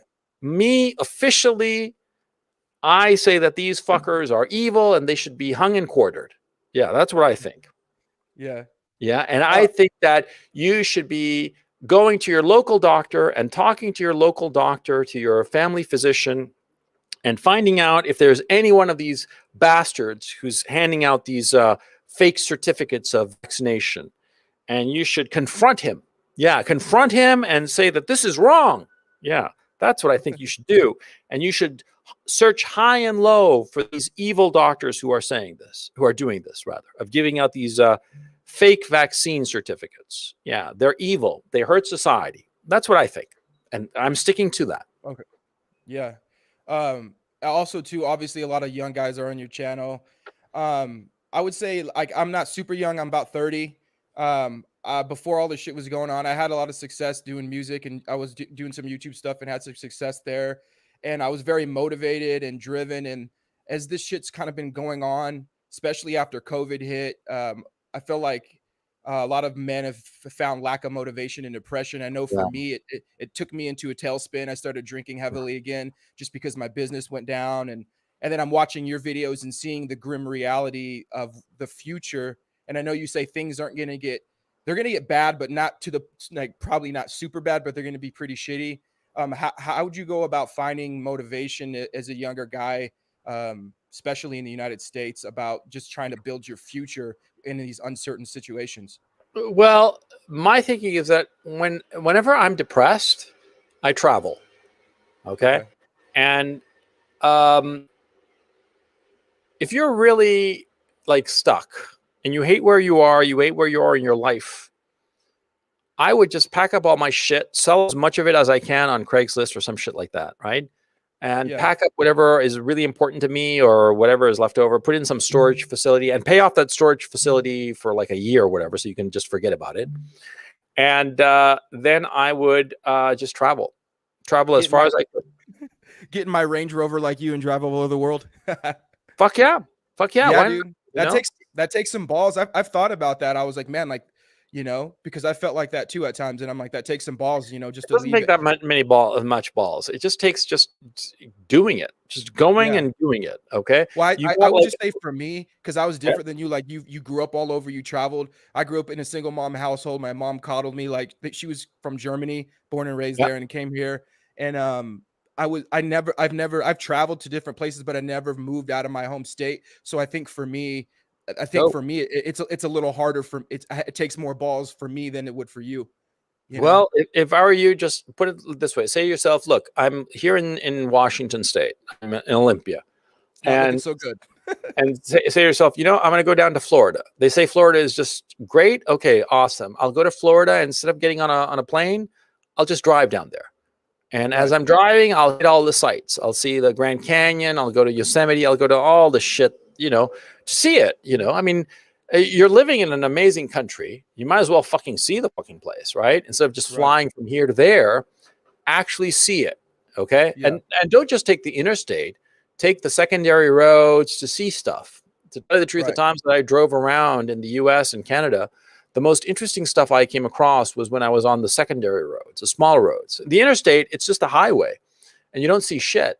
But you go down the smaller roads and you wind up having like lunch at some small town, having like a hot dog somewhere, and you'll meet people, you'll see how different people live, and you'll see more.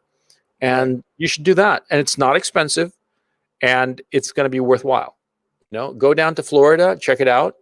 And see what happens. And like I said, remember, in Fight Club, they have this great line, I love the things movie, the things you own end up owning you. Yeah. So you got to think syndrome. Yeah, you got all that shit that you got, right? Whatever the fuck it is, do you really need it? Get rid of all of it. Just sell it all. And with that cash, spend it traveling. If you're in a hole, you're depressed and you've got like no direction, I personally and honestly think that it is the best solution to get yourself back on track. My situation, like your video, I like Dream a New Dream. Like from 16 to about 29, I went hard in the music industry, and I had a song called Dreams that blew up in Brazil. I got on a TV show. It did something like 25 million views, and I had all the success in my mid 20s. And then I put all my work into that, and then I lost the passion for it. So for the last year, I've been training MMA, trying different things, trying to find something to get that same drive I used to have. And then I watch your video, Dream a New Dream, and I'm like, well, I feel like my dream was to make it in music. I blew up in Brazil, but not in the United States. And I'm like, okay, well, maybe that was my destiny with music. Now I'm trying to find a new lane. And so, yeah, like that's been heavy on my mind too, of just traveling, getting out and trying to rediscover. Well, let me ask you something. If you were doing well in Brazil, is it possible for you to go down in Brazil and try to restart that fire down there? It's possible, yeah, because for some reason I've had moderate success in the United States, but in Brazil, like the people, they just love the song. It got put on a soap opera, and you can look up the video. It's called Styles Made Your Dreams, and it just has like thousands of comments, and it's got a lot of love. Go there and see what happens. The women out there are beautiful too, so I would not be mad to go down there. Yeah, I mean, like if you're a success in Brazil, you know, you probably got like contacts there at your music publishing company or wherever the fuck. Yeah. Go down there, find out and check out the scene, and maybe that's your future. I mean, that actually sounds like you got a lifeline to something new.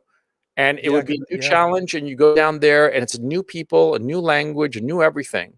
And it's going to be really fucking rough, but at the same time, it'll be a challenge and it'll get you back on track.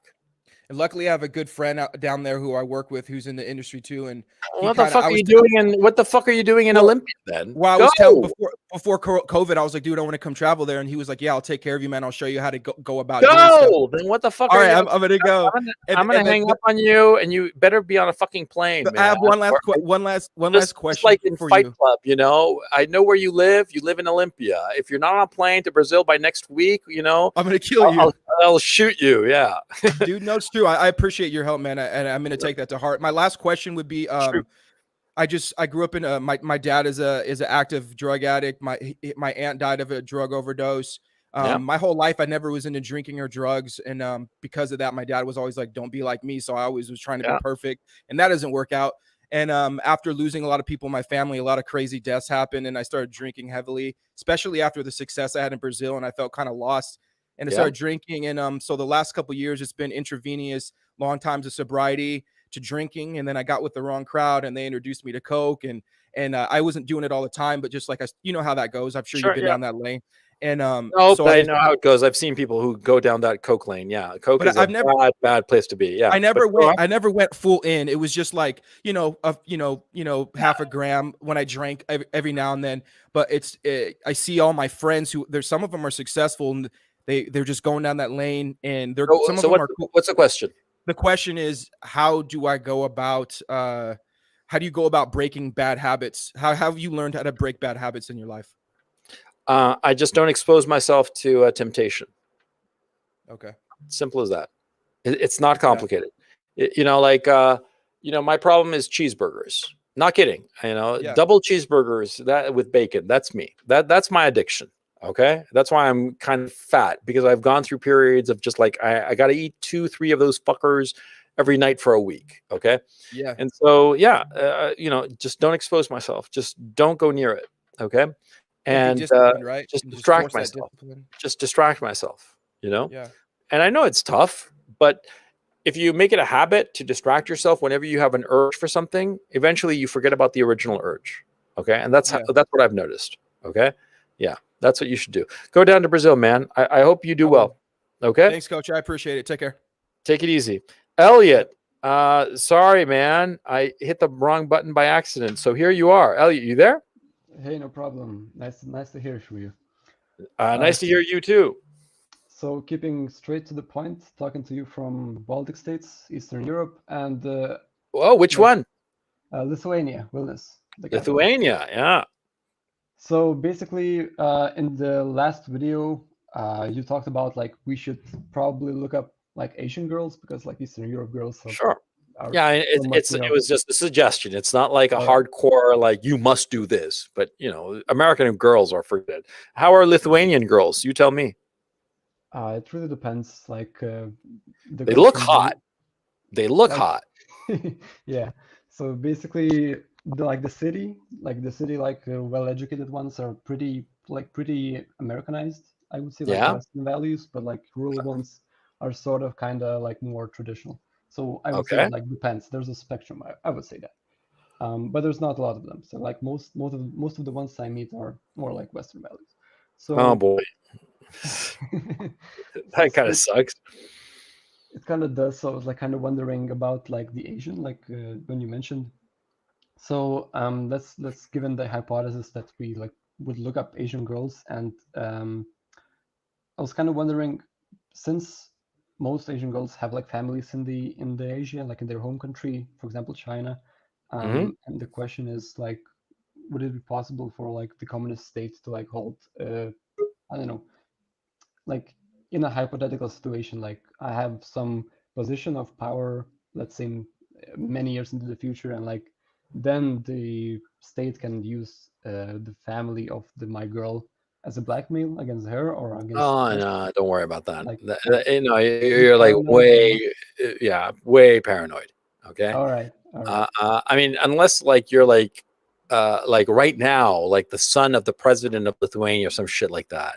all right. You got to remember, see, most of us are pretty much invisible to the governments because they got other shit to do, fish to fry, I mean, like, I know for a fact that nobody gives a shit about me insofar as like officialdom in the United States. Okay. Nobody cares. Okay. So don't worry about that kind of thing. That's way paranoid. Okay. All right. All Yeah. right. Thanks. Uh, One more sure. detail. Go And ahead. what about the, for example, a lifetime of communist propaganda and all that stuff, like against the Westerners and so on? Like, would that have an impact? And how would I know that, like, she's accepted Western values or something? Well, a girl who's in her 20s right now, she didn't grow up with any kind of communist propaganda like that. On the contrary, okay. There at this point, the Communist Party in China, they might call themselves the Communist Party, but they're really nationalists, okay. And they're certainly not communists in the sense of anti-free market or any shit like that. I mean, they're just communist in name because they are the descendants of the bureaucratic descendants, not literal descendants of the old Communist Party that took over in 1949. But as a practical matter, it's a nationalist capitalist party, So yeah, they're not going to be shitting on you and any kind of propaganda like that. No, not at all. All right. Yeah. Thanks. And Yeah, no like problem. last question would be Sure. also related. Sure, go ahead. It would be regarding, as you just spoke about national states. So, for example, speaking of national socialists in World War II Germany, Yeah. would you consider them to be like in essence communists in that like No. broader sense? No, Because not at all. Not at all. Because they weren't. I mean, you'd say because they were targeting Jews, right? But yes, as a group. but the driving force of their ideology was racial purity. But so they wanted to expunge that which was they considered impure, but they were pro their own group. They were driving for the exaltation of their own people, which is a completely different ideology than the communists. The communists exalt resentment. Whereas the Nazis, if you think about it, exalted pride. That's what's going on. You see? And if you think of it in those terms, then you see that communism and Nazism is completely different. They have nothing to do with one another because it's the emotional origin of the movement. One is based on resentment and the other is based on pride. That's very, very different. Okay. Okay. That's why it's so easy to see the difference between communism and Nazism, even though many times they had similar effects. And that kind of like proves too that you see, the kind of collective pride of the Nazis is not that common. There's individual pride, but not collective pride. Whereas collective resentment, that's a lot easier. That's why you don't have that many Nazi parties around the world, because that kind of collective pride, it's hard to work it up. Okay, especially when you see the people in your group and you look at them and you're like, they're like pathetic, and you're like, dude, I don't want to be associated with these people. I don't feel pride in these other people. Whereas if I feel resentment and I'm with other people who are also resentful, doesn't matter what they look like. You see, it's more of a hodgepodge. Yeah. So yeah, that's the difference between the two. So think of it in those terms. Notice too, like the Nazis, how did they do their parades and their demonstrations? Everyone in uniform, everyone looking sharp. Okay, it's collective pride. It's very different from collective resentment. See? Yeah. Okay. Yeah. Thanks. That's No very problem. My pleasure, man. Take it easy, Elliot. Oh, and Elliot, before you go, I'm Yes. so sorry if I stood you up yesterday on Monday. I'm sorry about that. Yeah, no problem. No problem. Thanks. I appreciate it. And let me, Elliot. Okay. And this Haynes or Hannes. How do you pronounce it? It's called Hannes, but you can call me Hans. It's just typical German name. My question was actually fits very well into what you just said, because I'm living in East Germany. What I'm seeing right now is quite an interesting situation, because all the, let's say, East German boomers, like the generation of my parents, they all see what's going on here, and they more or less are like, okay, I know that story, because they feel reminded of the East German system and that kind of stuff. Yep. And they have a feeling about what's happening, what the tactic is, and the whole sort of thing. And interestingly, the younger generation, like people like me, quite a substantial amount of us in East Germany thinks the same way, because we somehow inherited this way of thinking from our parents. But in the West, it's completely different. It's like in France and UK and in the United States. And my question is, with these background, how do you think Eastern Europe, especially Poland, Czech Republic, and then these countries, how do you think they will react to this on a cultural level? Yeah, that might be an interesting divide, especially in Germany, because the Greens are going to win big in the next election, and I think so too.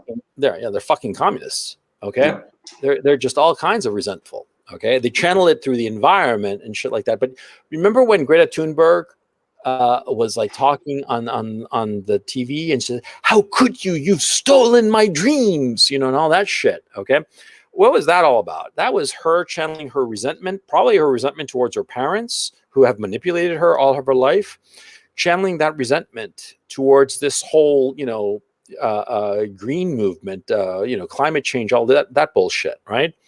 And so, a lot of the Green Party members are going to be like that, filled with resentment. And the divide between East and West, it'll get exacerbated, and it's going to be especially apparent among young people who have a fairly decent relationship with their parents. See, the kids in Eastern Europe or Western Europe who have had a bad relationship with their parents, they're always going to be alienated and resentful, and they'll channel that resentment into the Green Party, into the Communist Party, into this racial resentment bullshit.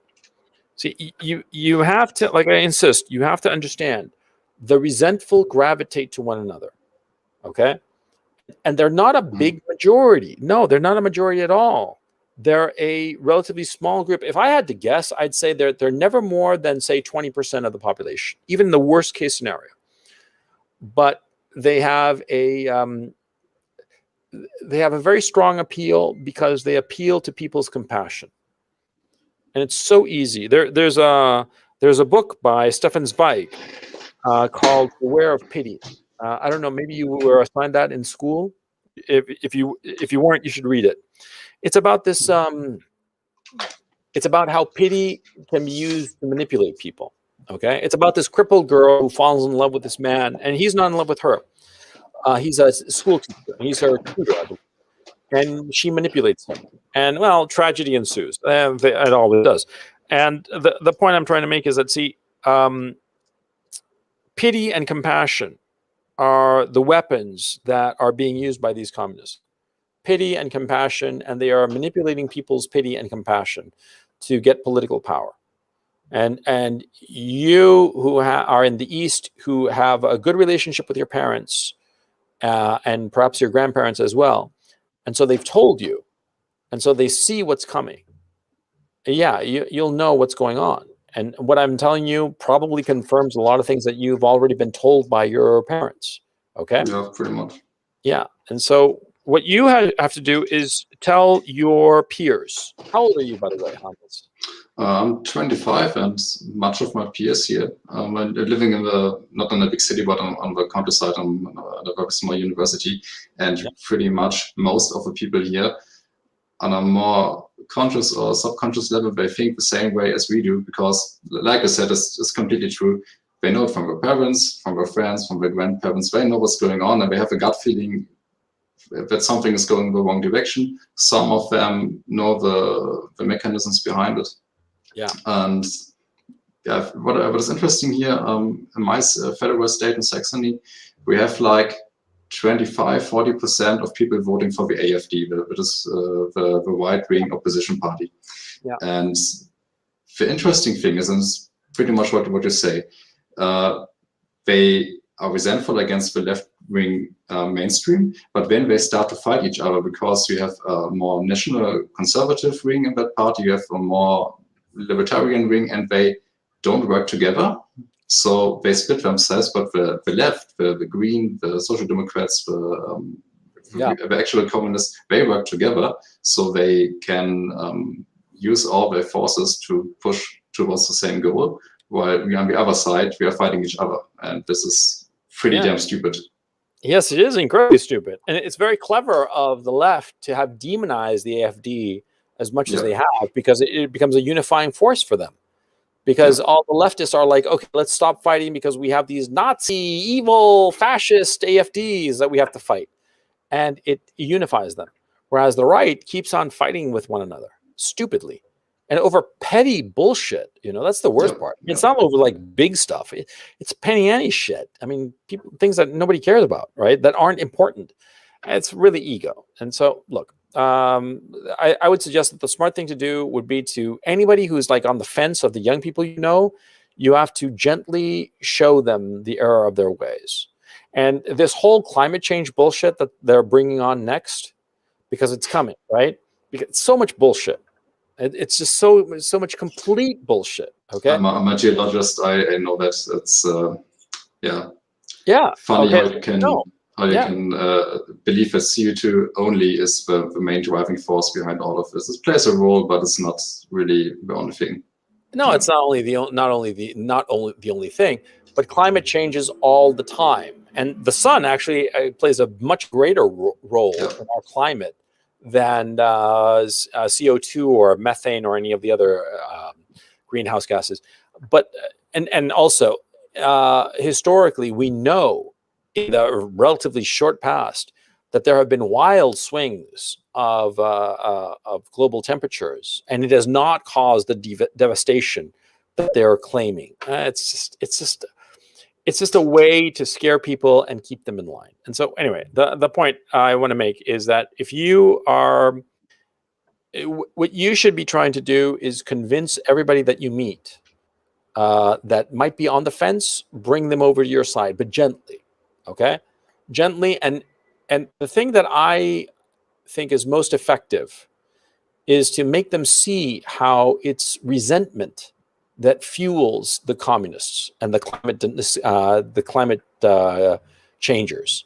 It's resentment that they are unhappy or they are envious, and point that out. And the thing is, see, once you start to see them as people who are resentful and envious, it becomes really clear. And other people are like, oh yeah, now I get it. See, point it out to people. Yeah, you'll be surprised the effect that they have, because see, a lot of times when you are able to explain the motivation for somebody, then it ceases to be a mystery and becomes completely. They start to understand what's going on their own, and that's much more efficient than telling them the result. Yeah. If I had come on this broadcast and say communists are bad, they're bad, bad, bad, and just bad, and take my word for it, then it serves no purpose.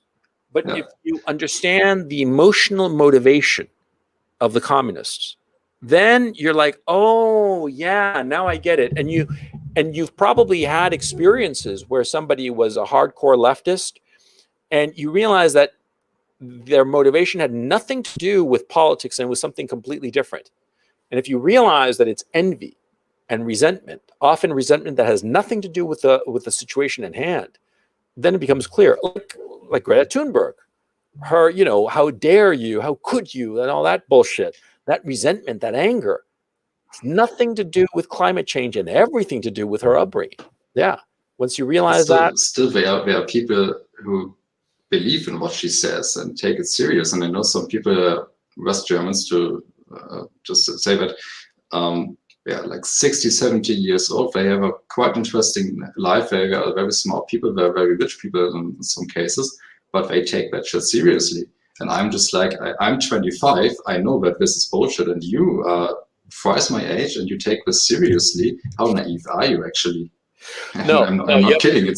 I can't understand this. No, they're not naive. That's something I didn't cover, but I should cover it, because what's going on is that they feel guilty because they know that perhaps their situation is better, and so they feel a little bit guilty about it, and so they nod along to this bullshit. It's a way to ease their own sense of guilt and dispatch it in what seems to be a productive direction. It's a very counterproductive direction by agreeing with this climate change bullshit. But they feel guilty. That's what's going on. And I should have emphasized that in the broadcast, by the way, because a lot of people who agree, they feel guilty. Look, it's like the rich white guy or rich white girl who never did anything for all the life that she has, the nice car, the nice house, and all the rest of it. Her rich daddy who pays for all her shit, for school, her clothes, makeup, whatever. She feels guilty about it. And so she latches onto this Black Lives Matter bullshit as a great way to expiate her sins. See? Mm-hmm. And that happens all the time. Yeah, you gotta see it from that point of view. Because notice, for instance, that in communist regimes, right, it's the people in the middle, the bourgeoisie, who don't buy the bullshit. See, it's the people at the very bottom who are envious, and the people at the top who are guilty or feel guilty. They are guilt-ridden, right? But the people in the middle who neither envy nor feel guilty because they haven't done anything and they're making do with what they have, they don't become communists. You see, that's what's going on. If you understand it in those terms, in those emotional terms, because you got to remember something: human beings are masters at rationalization. We have certain emotions and we rationalize these emotions. And so we feel guilty, for instance. We feel very guilty that we have so many opportunities, so much material well-being. And so this guilt weighs on us. And so we channel it by way of Black Lives Matter, some bullshit like that, or climate change, or whatever the fuck. You see? Yeah, that's exactly what you see with the Greens. It's actually a party whose voters are, let's say, not really the rich guys, but the wealthy, yeah. And most of them actually drive a very nice car, not an electric car, but a nice big car. They fly a lot. This is the party with members who fly most in Germany. And on the other side, the AfD and the CDU, the more conservative guys. This is typical middle class, conservative people who are just like, hey, let me do my business, and that's it. Yeah. You see? So if you point that out, you'll get a long way. See, if you point out the driving emotion of some people, point it out to them or point it out to observers, especially to observers, because when you are outside of a person just watching them, you can see them much more clearly. And if you point out, look at that guy who's like all like a Green Party or whatever, he's feeling guilty because he's got it so good. That's why he's a Green Party member. Or he's feeling envious because he doesn't have anything. That's why he's a Green Party member. See? You point it out to the third party is going to like, oh yeah. And it'll be like a vaccine against the ideology. You see what I'm saying? Yeah, that makes sense. Totally. Yeah, try it and tell us how it goes, okay? Okay, yeah. Thank you very much, and see you soon. Hopefully next week. I'd love to hear you tell me how it goes with those guys, okay? Okay. Okay. Take it easy, Hannes. Bye. Let me see. Cyrenet. Hello, hello. Hi, Dominic. How's it going?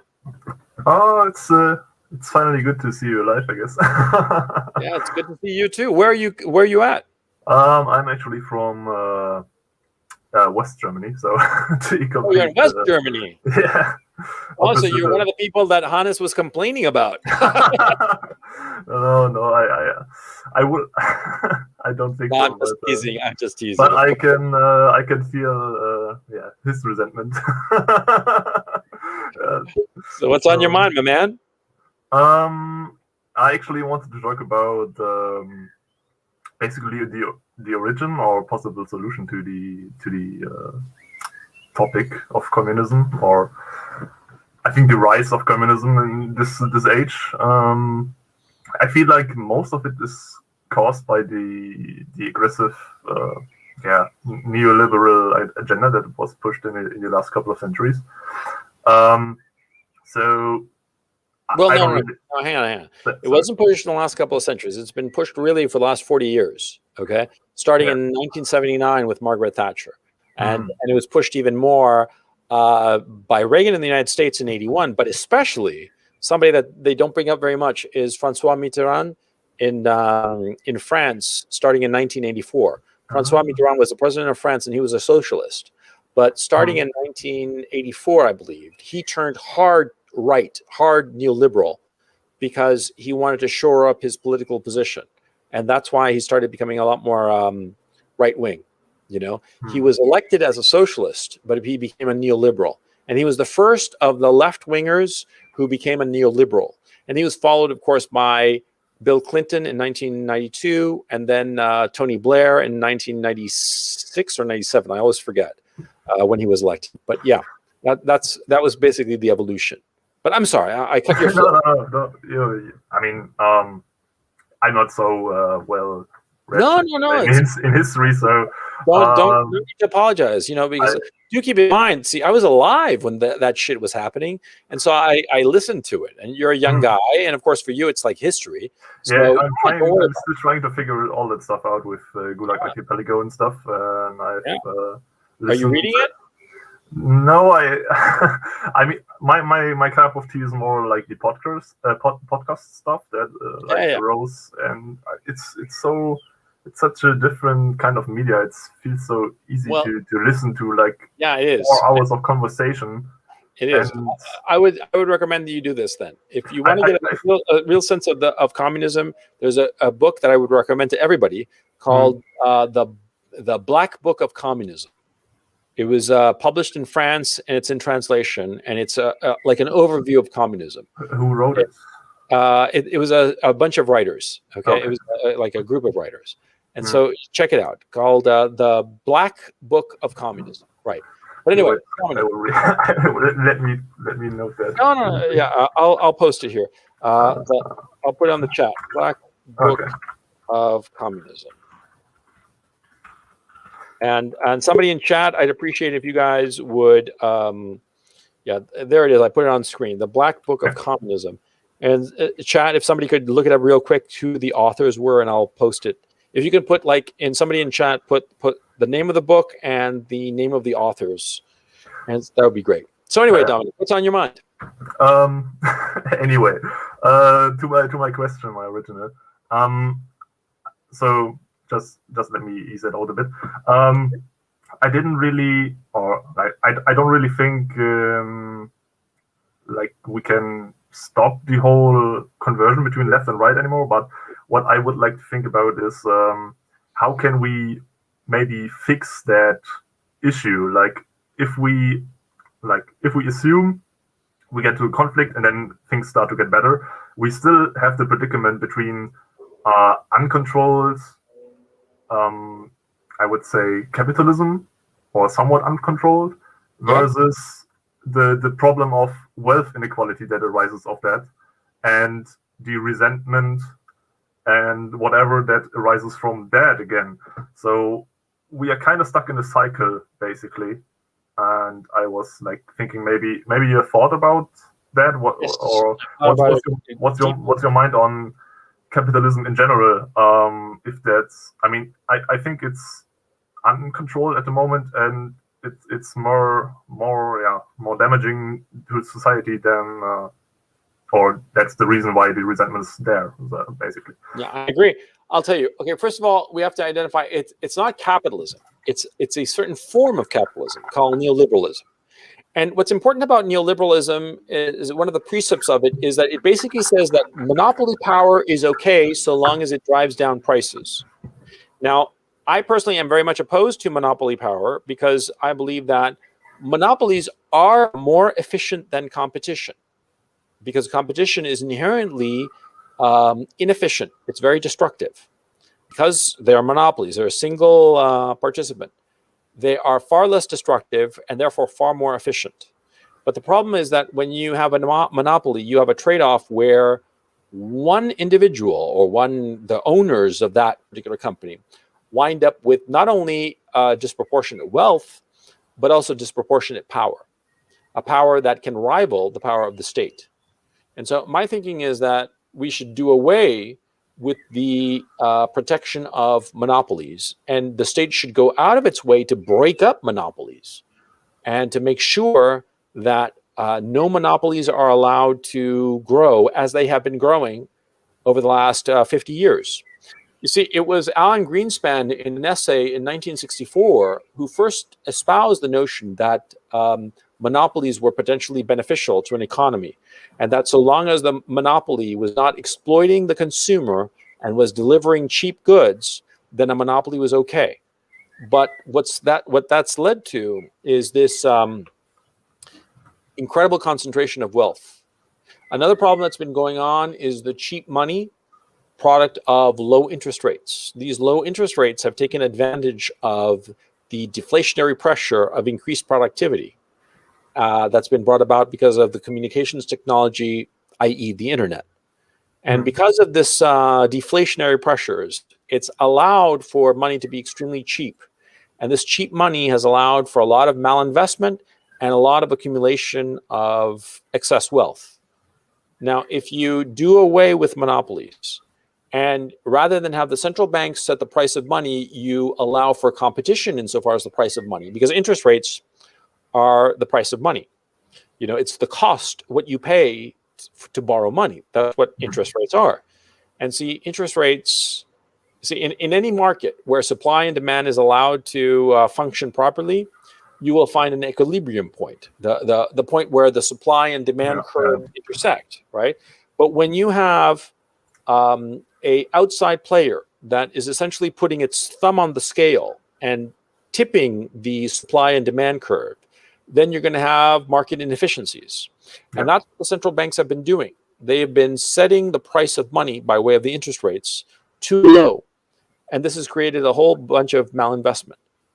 Now, what would have to happen is that you break up monopolies, you let money, the price of money, find its own level. And what would happen is that, see, a lot of governments would be defunded. They would not be able to fund themselves anymore. And so there would be a lot of social pain. But it would be short-term social pain that it would bring about long-term health in the economy and ultimately into the wider society. But see, no politician has the guts, the balls to do that. So they're not going to do that. They're going to continue with the cheap money. They're going to continue printing money. The dollar is going to hyperinflate. I don't think the euro is going to hyperinflate, because I think that the Germans have such a phobia of hyperinflation that, they're not going to allow the euro to hyperinflate. I know that prices are rising in Europe, but the Germans will never allow the central bank to just keep on printing. They'll stop it, because the German upper classes have such a phobia. Yeah, they still remember. Yeah. It's not that they still remember. What happened was that even people alive today, they know of their grandparents or great-grandparents who lost their entire fortune in Weimar, because they had put all their money into government bonds to support the war effort, the First World War. And when they were wiped out, they never got over it. And it's been a generational phobia that is particularly prevalent among the elites, because the elites were the ones who were hit the hardest by hyperinflation back in 1923.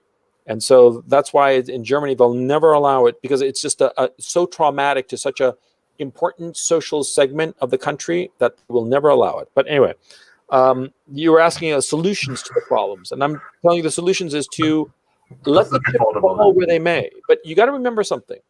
It's not capitalism, because capitalism, what is capitalism? It's letting the market decide the price. Yeah, sorry, that was. So what you're really talking about in this situation is neoliberal capitalism, which is very different. Okay? Capitalism wants competition. Capitalism wants price discovery. Capitalism believes that the market is the most efficient at assigning resources between buyers and sellers of any particular good, be it a tangible good, be it a service, be it labor. Okay? And these are all laudable goals, and we all agree that they're the best system for an economy. The problem is the neoliberal ideology that espouses a complete deregulation of the labor markets, a complete deregulation of the capital controls, a free flow of capital. And so therefore, capital flows out of industrialized economies and goes to countries with cheap labor and exploit that cheap labor. And so it hurts the country where there was manufacturing base, like for instance in Germany or Europe. So much of the factories have been moved to cheap labor countries, and that's been to the detriment of the German worker. That's been to the detriment of the European worker generally. Okay, so all of these factors of neoliberal economic ideology. Neoliberalism is a form of capitalism, but it's not capitalism. And that's the misconception that I really want to emphasize here as I answer you. Okay? Yeah, I'm not under this misconception. It's just my English grammar is not. No, don't worry. I didn't use it recently, so. No, and it's not just you. It's also anybody who's listening. Okay, so yeah, it's not capitalism, and that's the key issue. Of course, people on the left will say, well, it is capitalism, and then they'll try to box you in. Okay, but anyway, yeah, that's what I think. What else is on your mind? Tell me. Maybe follow up to that. Yes. What I think is,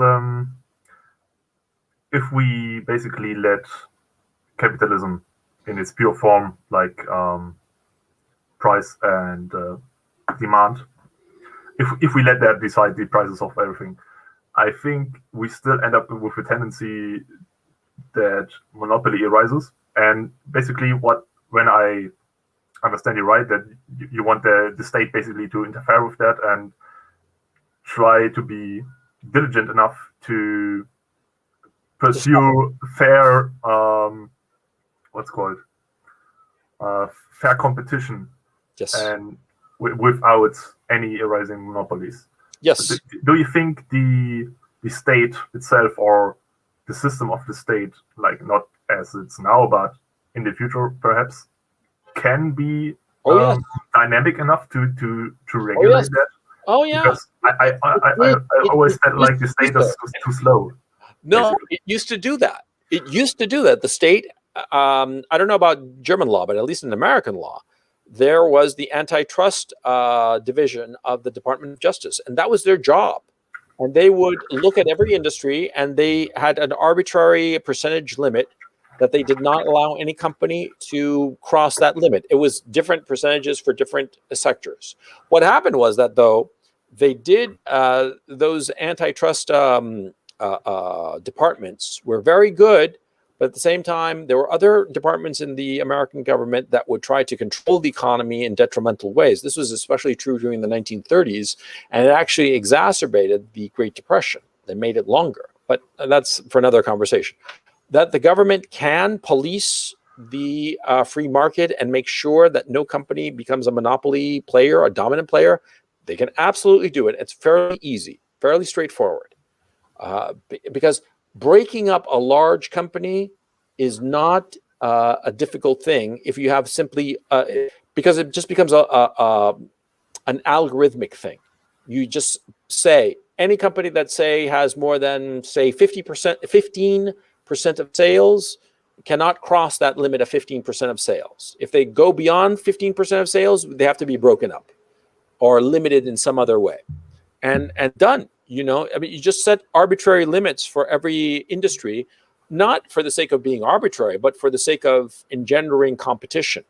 There's also the other issue that I think that competition is always good, because if there is competition, there is not only to be more innovation, there is more likely to prevent bad practices from becoming dominant, and also the economy becomes more resilient to any shock.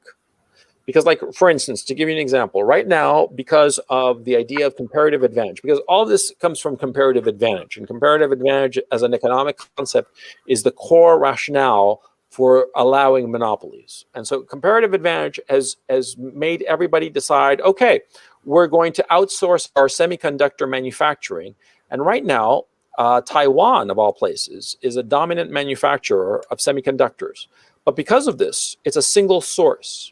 And because of this, right now there is a huge semiconductor shortage.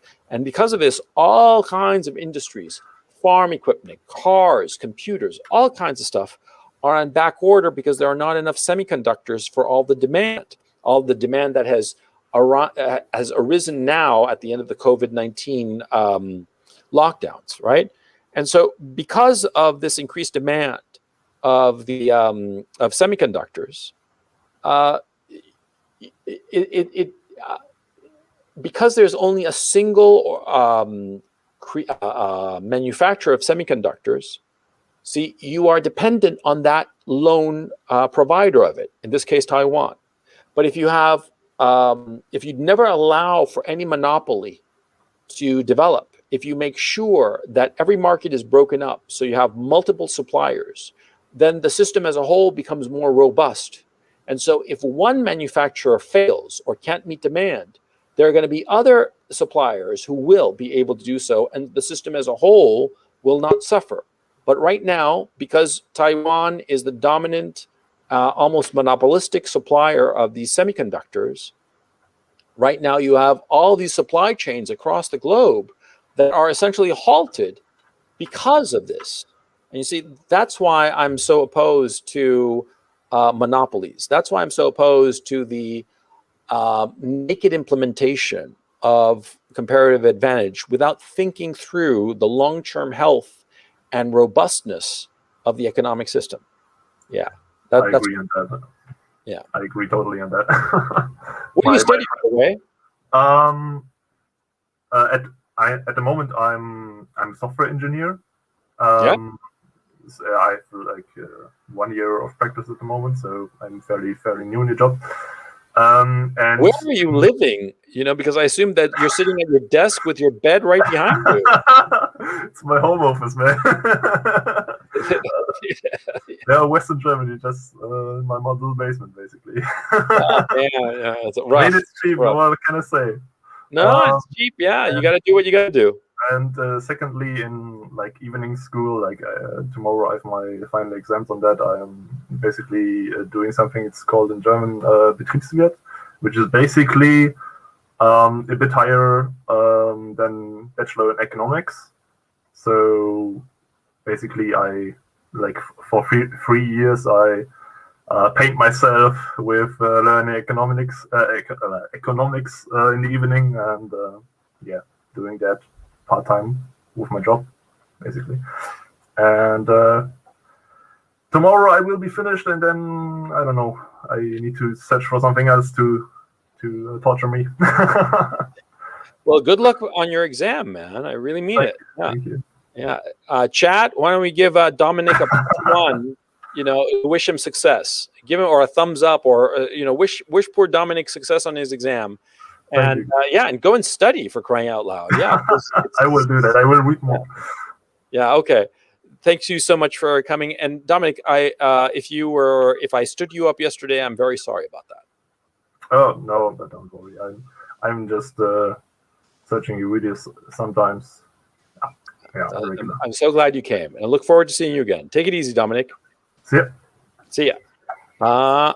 Salvo, how's it going, Salvo? Hey, what's up, man? How you been? Pretty good, pretty good. And you? Pretty good. Yeah, just trying to navigate the world of communism. I'm literally literally working with them. That's a segue into my question for you here. My very close coworkers, we have a separate Slack chat because we can't talk about this shit in the official work chat.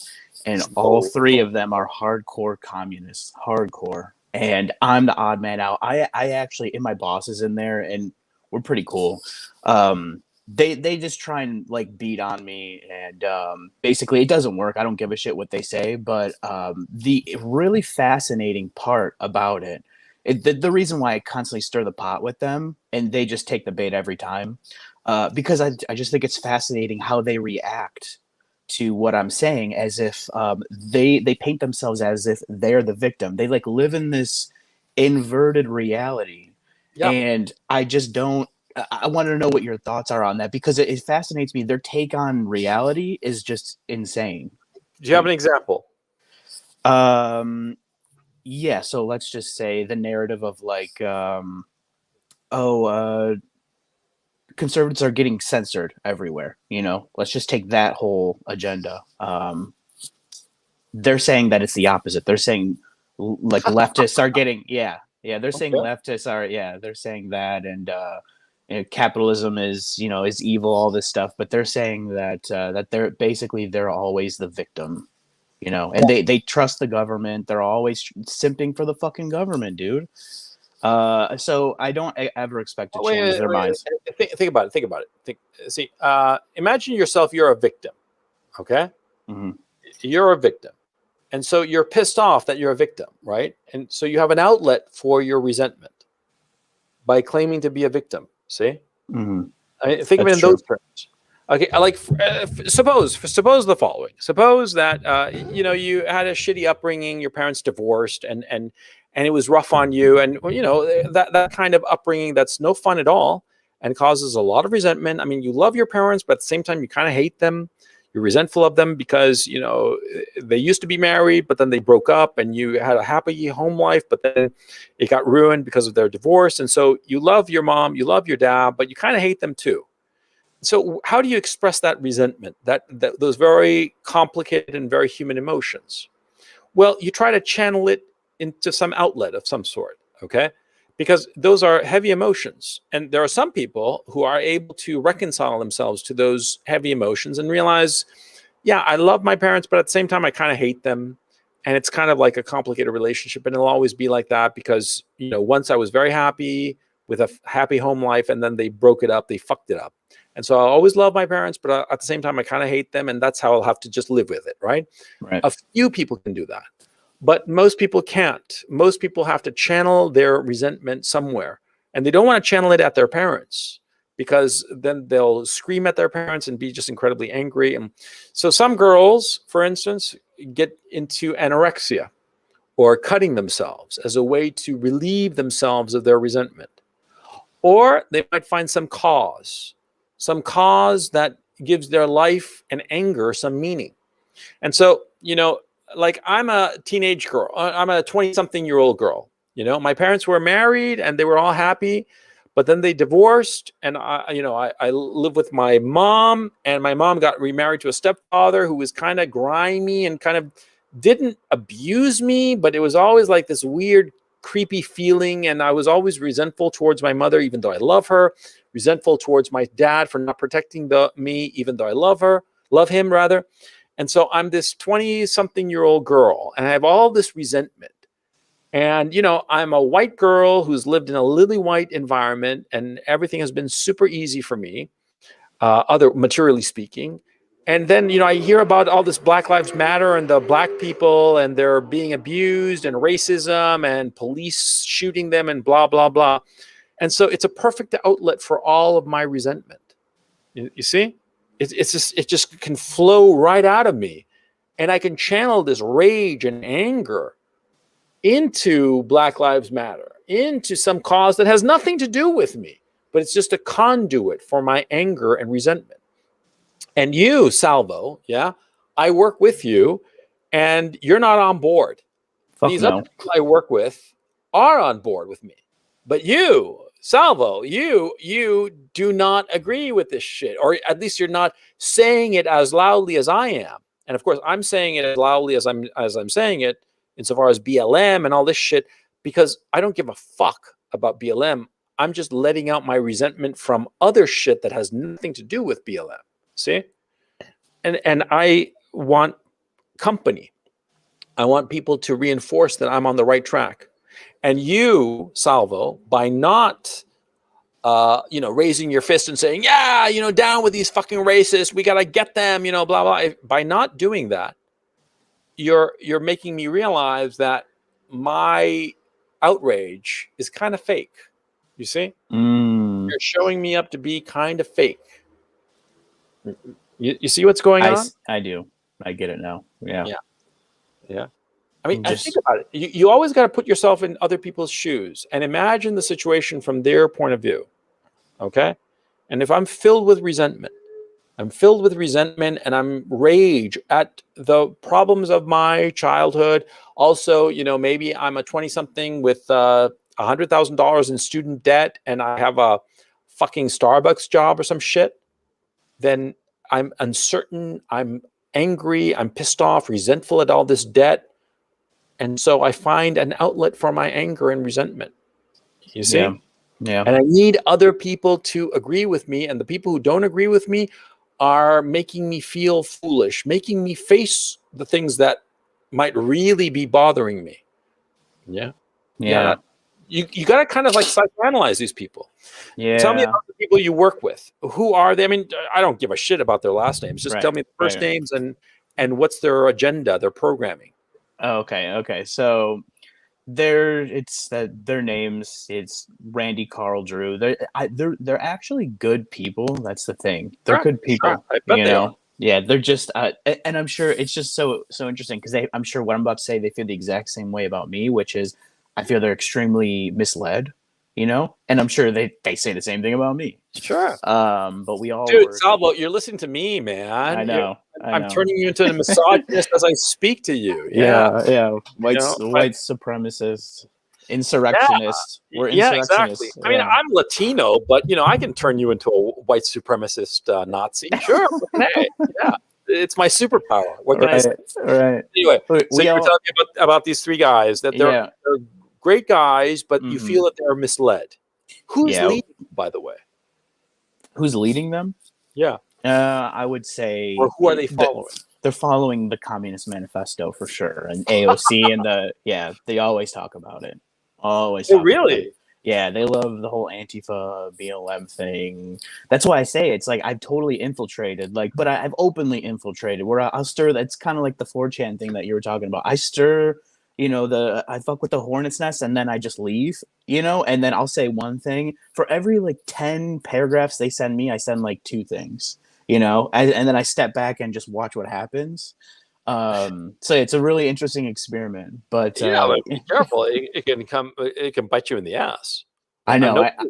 I do realize I'm kind of playing with fire, even though my boss is really cool. I chill out. I lay low after a while. When I really piss them off, I just take a step back and just kind of, Salvo, see, you're showing them up to be bullshitters.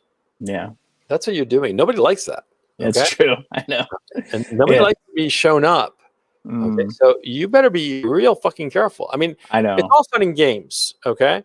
Right. And if these guys cannot hurt you long term, then it's fine. Then fuck with them as much as you want, right? And if you've got some job that if you lose the job, you can find another one, then keep on fucking with them. Sure, why not? Yeah. But you got to be smart. You got to know, and you got to be careful because these fuckers, they might get violent on you. No kidding. Okay. Have they ever acted like they'd like to kick the shit out of you? That they talk about it jokingly. They're not joking. They're not joking. I'm talking to you now, and I say, "Oh yeah, Salvo, I'm gonna kick the shit out of you." Ha ha ha, dude. What the fuck? Somebody says any shit like that they actually want to hurt you. They're not kidding. They want to. Okay. They might put on the black outfit, the black mask and the black shirt and the black pants and the black gloves with the black sticks and kick the shit out of you someday. So you better fucking watch out because these fuckers are crazy. Okay. Yeah, because, they are crazy. You got to understand. Okay. It's one thing to understand their motivation, but ultimately you have to understand that a lot of these people, they are being driven out of their fucking minds because they are stewing in resentment, unjustified or justified. It doesn't really matter, but they are being egged on. That's why, like you see these Antifa people, you talk to them individually and they're nice people. They're nice people. A lot of them are hippy dippy kind of, kind of like followers of the Grateful Dead, or well, would have been if the Grateful Dead were still touring, but they're nice people. But they've been so riled up that they become fucking monsters, man. So you got to understand what's going on. They are potentially very, very dangerous. Sure. Okay. Sure. It's all been fine to fuck with them. Yeah. But you got to be careful. Okay. And don't put yourself in a position where they might actually hurt you. I'm telling you, I'm like, as a friend, I'm telling you. Okay. Yeah, I know. I totally feel you. I do realize that, it's, I'm on borrowed time with this whole dynamic, like this can't go forever because I just don't think, like, mentally I can take it, but I don't think they can, because they're just, as you're talking about it, they're more impassioned, than I'm just chilling out. I don't like, this is not a part of my identity, man. Like, I have other things in my life going on. Like, I'm a musician. I have all these things I want to do, and I just don't live and breathe and bleed for this shit, because I'm just comfortable in my beliefs and my core framework. I don't think like them. Yeah, well, that's the thing. See, people who are well-adjusted, who are reconciled to the unfairness of their own lives, because we've all suffered unfairness. Every single person. It's part of growing up. It's part of life that you suffer unfairnesses and injustices of different sorts. And there are two ways to deal with that. You can either become filled with resentment, or just simply accept it and just say, look, this shitty thing happened to me and I have to move on. But what happens is that if you are encouraged by political actors to stew in your resentment, then it just curdles your entire life, you see? And so you, Salvo, you're easygoing and you're relaxed about it and stuff. Yeah, because you've reconciled yourself to whatever unhappiness and unfairness has befallen you, which is the healthy, natural thing to do. Mm-hmm. And you and I can talk about politics, and you have certain political ideas and I have different ones, and we can talk about it over a drink, and we could have completely different ideas, but we're not going to have a fucking cow over it. Right. You're not going to think that I'm a bad person because I have different ideas than you do. And I won't think that you're a bad person for having different ideas than me. But these people who are so filled with resentment, they feel that their ideas are just, and that anybody who disagrees with them is not merely wrong, but evil. You and I can disagree, and you might think that I'm wrong, and I might think that you're wrong, but we can still have a drink and get along perfectly fine. But these people don't think that you or I are wrong, but we're evil because we have made the wrong moral choice. And that is very dangerous. That's why these people, the people who foment this kind of resentfulness and anger, they're really fucking criminals, because these people that you work with, you yourself said that they're pretty nice people. Yeah. But with that kind of cocktail in their head, they might lash out and do something horrible to you and think that they're being just, you see? Yeah. So watch out. Sure. Watch yourself, man. Yeah. I mean, I've taken everything you've set up to this point in your content, your videos, in mind when dealing with this. Like I said, I'm actually thinking about figuring out how to gracefully kind of bow out of this whole dynamic, and I just kind of don't want to bring it up anymore because I've kind of had my fill at this point. Just ghost. The easiest thing is just fade into the scenery. Right. That's a smart move. Yeah. Right. Okay, I'm going to bring in Amado. Amado, Salvo, thanks very much for joining me. And Salvo, I don't know if you were here on Monday, but I'm sorry I ghosted on you if you were. Okay. Oh yeah, man, it's totally cool. Don't worry about that. Thanks. Yeah. Thanks. I appreciate it. Man. Take it easy, man. Amado, how's it going? I'm doing well. Yeah, it's Amado. My name's Spanish, and it's good to be here. Can you hear me? Yeah, I hear you fine, man. How's it going? Yeah. Where are you at? I'm in Connecticut, and Connecticut? Oh, boy. yep. And I lived nearby. I lived in Westchester, and we went to Connecticut a lot. So yeah, oh yeah, it's right so there. anyway, Yep. New York. what's on your mind? So, yeah. So before I get to my two questions, I just wanted to say, on a funny note, I'm a big history guy, and I'm also a Latino, so I love Latino history, and Sure. I also know the dynamics, because my father, we're from the Dominican Republic, and my father's side, they look like you. They're white, they're Spaniard, and there's a lot of those dynamics. That some of the people will look at them as kind of the colonizers. So there's Yeah, some of that, yeah. and A lot of racism. Let's call it what it is. Yeah, no, and I my mean, mother's the opposite. My mother's black, and Uh-huh. so there's like that whole dynamic. So I know exactly what you're talking about in Chile, where some of the people would look at your family as like upper class or who are these people, but there's Yeah. always two sides to the story. Always two sides Oh, to the yeah. story. And so so and a lot of times, a lot more than just two sides. Mhm. Yes, definitely. yeah, so when you talk about Pinochet, and I speak to people from Ecuador or Yeah. Peru or Chile, they talk about him like he's such he's a demon, and and Yeah. that's just the idea. So No, yeah, I they just talk wanted to about say that Pinochet as like some sort of demon. yeah. Because, well, what happened was I've thought about this long and hard, and I realize what's going on with Pinochet. They hate him because he achieved everything that the left promised that they'd achieve. Big time.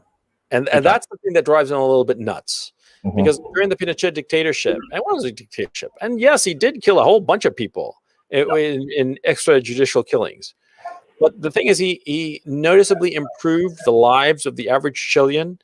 He eliminated poverty like no other president before had, and he grew the middle class as it had never been grown before. And it always pissed off the left. His success pissed them off more than anything. But anyway, so what's on your mind, my man? So the first one was, I remember about 2 years ago, 3 years ago. Well, I'll go to your recent video. I remember 4 videos ago, after no, it was a little bit before, when Biden It doesn't won the matter. election. Tell me which Yeah, one.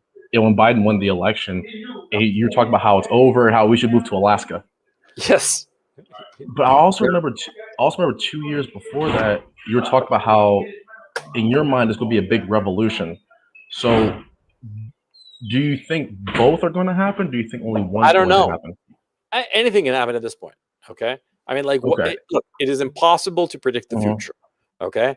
You can speculate about the future, and as far as I'm concerned, everything that I've ever said about the future is always speculation, because I know that I cannot tell the future. I can't see it. Yeah. I wish I could. I'd pick the winning lottery numbers, and that'd be that. Mhm. I'd be with like $400 million and sitting in a island in Mhm. Tahiti or something with a couple of naked chicks called Amber and Tiffany. You know what I'm saying? No, that's what I would do. I would have 3 wives, one from Russia, one from Venezuela, and one from Italy.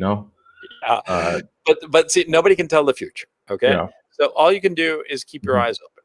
Okay. And look, when I get all black pilled and shit, I hope I'm Mhm. wrong. Okay. Because like all kinds of misery is just not fun at all. Okay. So it's not that I'm like really looking forward to misery. Okay. Yeah. So anyway, what specific question did you have in mind?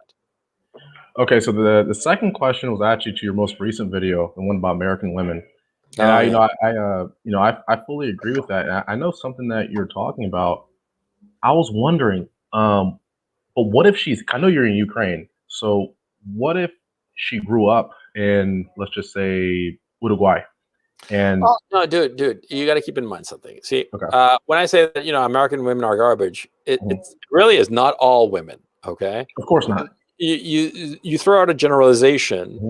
and by definition, a generalization is not every single element of the set.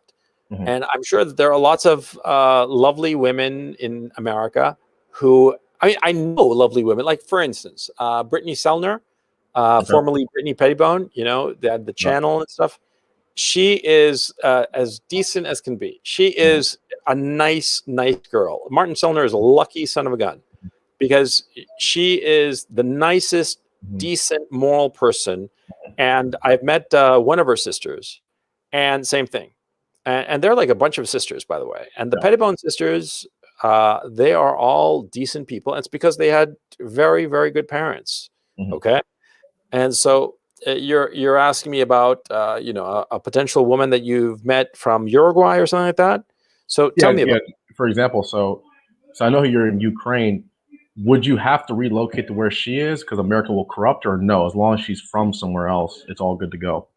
Well, a lot of people think that if you bring them to the States, they'll get corrupted. That's what I heard.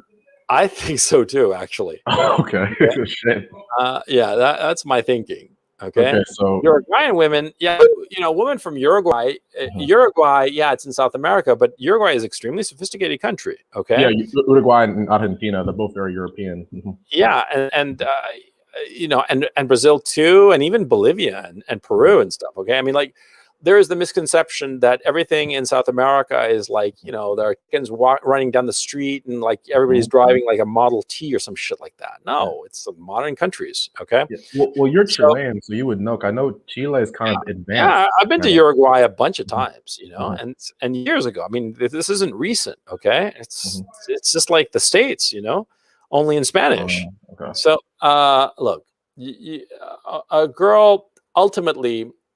What you have to do to find the right girl is talk to her about these very issues and say, look, this is my concern. I don't want you to become like a fucking slut and a whore and totally materialistic, right? I don't want you to fall into this feminism bullshit. I think that men and women are complementary. Okay. They're not equal. They're complementary. And women have certain qualities and men have certain qualities. And women have certain deficiencies. And men have certain deficiencies. And the whole point of a relationship between a man and a woman is for each of the two participants to cover the deficiencies of the other and complement them so that both of them as a team can rise together. Yeah, you're running away from somebody who is interrupting? Okay.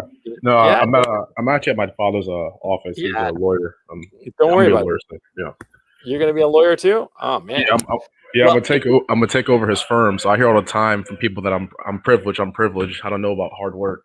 So yeah, well, here's the thing: if you're thinking about a Uruguayan girl, okay, if you're thinking about any girl, no, I was using that as an example. Just have the hard conversation, have the hard, honest conversation, okay, and like you red pill her. You red pill her little by little. You're dating some girl, and you show her shit, and you say, look at this. Purple hair girl with all the tattoos, right? Look how unhappy she is and miserable and taking Xanax and shit, right? And you slowly red pill them, okay? And eventually when it gets more serious, then you have a conversation and there's something else you got to keep in mind. And guys don't seem to understand this. See, a man will not change his political opinion that much because of some woman. A woman will. A woman women are more malleable? No, they're more compliant. Okay. So they will want to be in compliance with the man that they're with. Okay, it's real simple, Even American? Yeah, everywhere. Women are all the same. What sport do you like? Soccer and baseball.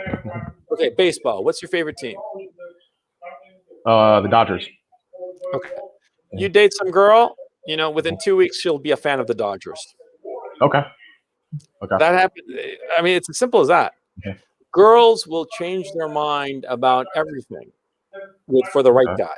Okay, and not even like the right guy, but their boyfriend. Oh, okay. So even your case, for example, because you have 2 kids, right, in Ukraine. So once you already secured her, do you worry about the future, like her interest waning, or no, because you already got her? Well, my thinking is that the more babies she has, the more busier she gets. Okay. So by default. Yeah. A woman who has kids, she's busy all the time. Okay. Yeah, she should be. Yeah. And you make sure that she's pregnant, and you'll be fine. Okay. That's all you got to do. It's not complicated. Keep her pregnant, and she'll be happy. Okay. Okay. So just finances and pregnancy. Okay. Yeah. Really? And by the way, if you're a lawyer, right? And so after ask your dad about this. See, if you want to protect yourself against divorce rape, you structure your assets in a foundation, okay, or even better, nonprofit, okay. And you'd be surprised how easy it is to shield your assets from any kind of divorce rape, okay. So you Okay. look into it. There are lots of ways to do it. Okay. If your dad's a lawyer, yeah, you can have a talk about it, because lots of guys say, oh, don't get married because of divorce, rape, and shit like that, which is true. If you don't fucking prepare. But if you prepare yourself, if you got your ducks in a row, if you structured your shit so that you can't get hurt in divorce, then you got no problem. See, always remember something. It's not important to own stuff. Okay. It's important to enjoy it. See, because see, if you own a car, and the car in the title it says that it's owned by Car Ownership LLC, some company owned by another company that you own by some other way, right? But you're driving the fucking car. Who gives a shit who owns the car? You're the one using it. You're the one driving it, right? Always think in those terms. A lot of guys get fucked over in divorce court because they own shit. But if you don't own shit, you use it, but you don't own it, then you're fine. Okay. And look at foundations. Yeah. And very quickly, speaking on that, when you were talking about owning stuff, I remember you actually were referring to a long time ago. There was a video made, never date a woman under 25. Yeah. And I learned the hard way because I am 25 and I was in a relationship with a woman who was much older than me. And so back then, when I was 23, you're thinking kind of kinky, like, oh, you're the man, destroyed my life. She was obsessed with. Because deep down inside, she's still obsessed with her ex-husband, who's an older guy, and it was really about controlling me. Yeah, there was sex, but she's the one who had to control at the end of the day. Sure. I was 20. I was 23. She was 37. Her ex-husband. Her ex-husband was like 58. But still, she was obsessed with the guy. She still was. And so, I was like, oh, she got the young guy now. Dude, that doesn't mean anything. She doesn't respect you. No, and so not at all. And so that's the thing, now, like, I kind of want a woman who's my cheerleader. And so, I don't really care about if I'm going to have a JD. I don't care if she has a JD. If anything, I don't want to be with an attorney. But then I tell people in my family about it, they're like, oh, why would you only want to date someone who doesn't have education? And I'm just like, what's the big deal? So do you agree with that? Like, does she have to be super educated? No, the only reason you'd want an educated girl is because it's socially easier. Okay. And you're an educated guy, right? And so you want to be with a woman who's also at your same social level. Okay. Oh, you think so? Sure. Of course. It's perfectly natural. Now, the idea of getting married to a lawyer, you see, the problem is that, a girl who's gotten a law degree, she's invested a lot of time and effort into getting that fucking thing. So she wants to actually be a lawyer. She doesn't want to have to go through that whole effort to get her law degree and pass the bar. And then, she hangs up her spurs before she gets going. It's no fun. So that's why you don't want to marry a lawyer. But you do want to marry an educated girl. You do want to marry a girl a little bit of brains. I hate to sound pretty shallow, but I have to be honest. The reason I don't like lawyers, female attorneys, is that they have a big ego and they don't look as good. So, what the fuck is wrong with that? That's not being shallow. That's being fucking realistic. Okay, yeah, I told some of my aunts and my cousins, and they're like, "Oh, so you just..." Oh, dude, I see. Here, I'm sorry, Amado, but here you show that you're a fucking idiot. I mean, I'm telling you this with affection. You talk to your aunts. Your aunts. You're right. So women, you're intimidated. Women. You're intimidated by a woman, and so come on. Yeah, so I even told them. I said, Dia Gloria. I'm thinking about, when I'm like 33, I'll be with someone who's like 24. Like, oh, why? Be with someone who's 33. I'm like, no. All right. Look, I'm telling you right now. See, don't ever have those fucking conversations with. Your dad is there? No. It's one of the workers. Okay, you never have that conversation with an older woman because she's always going to tell you to marry some older woman. No. Okay.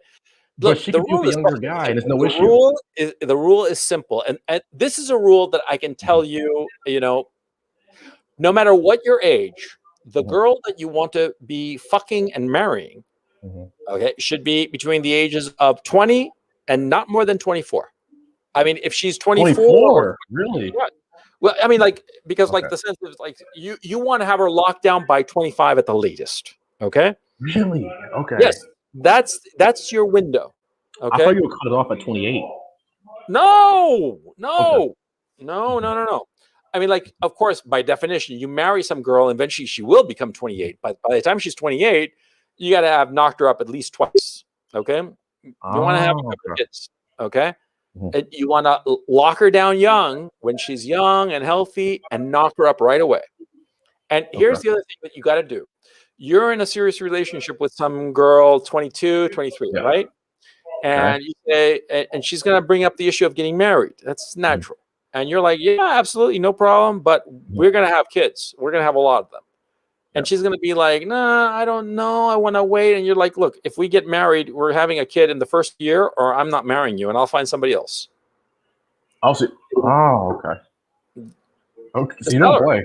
You don't play. No. Because see, the whole point of getting married is to have kids. If you're getting married and you're going to wait to have kids, then why the fuck did you get married? What exactly was the point of that? Okay, think about it. Okay.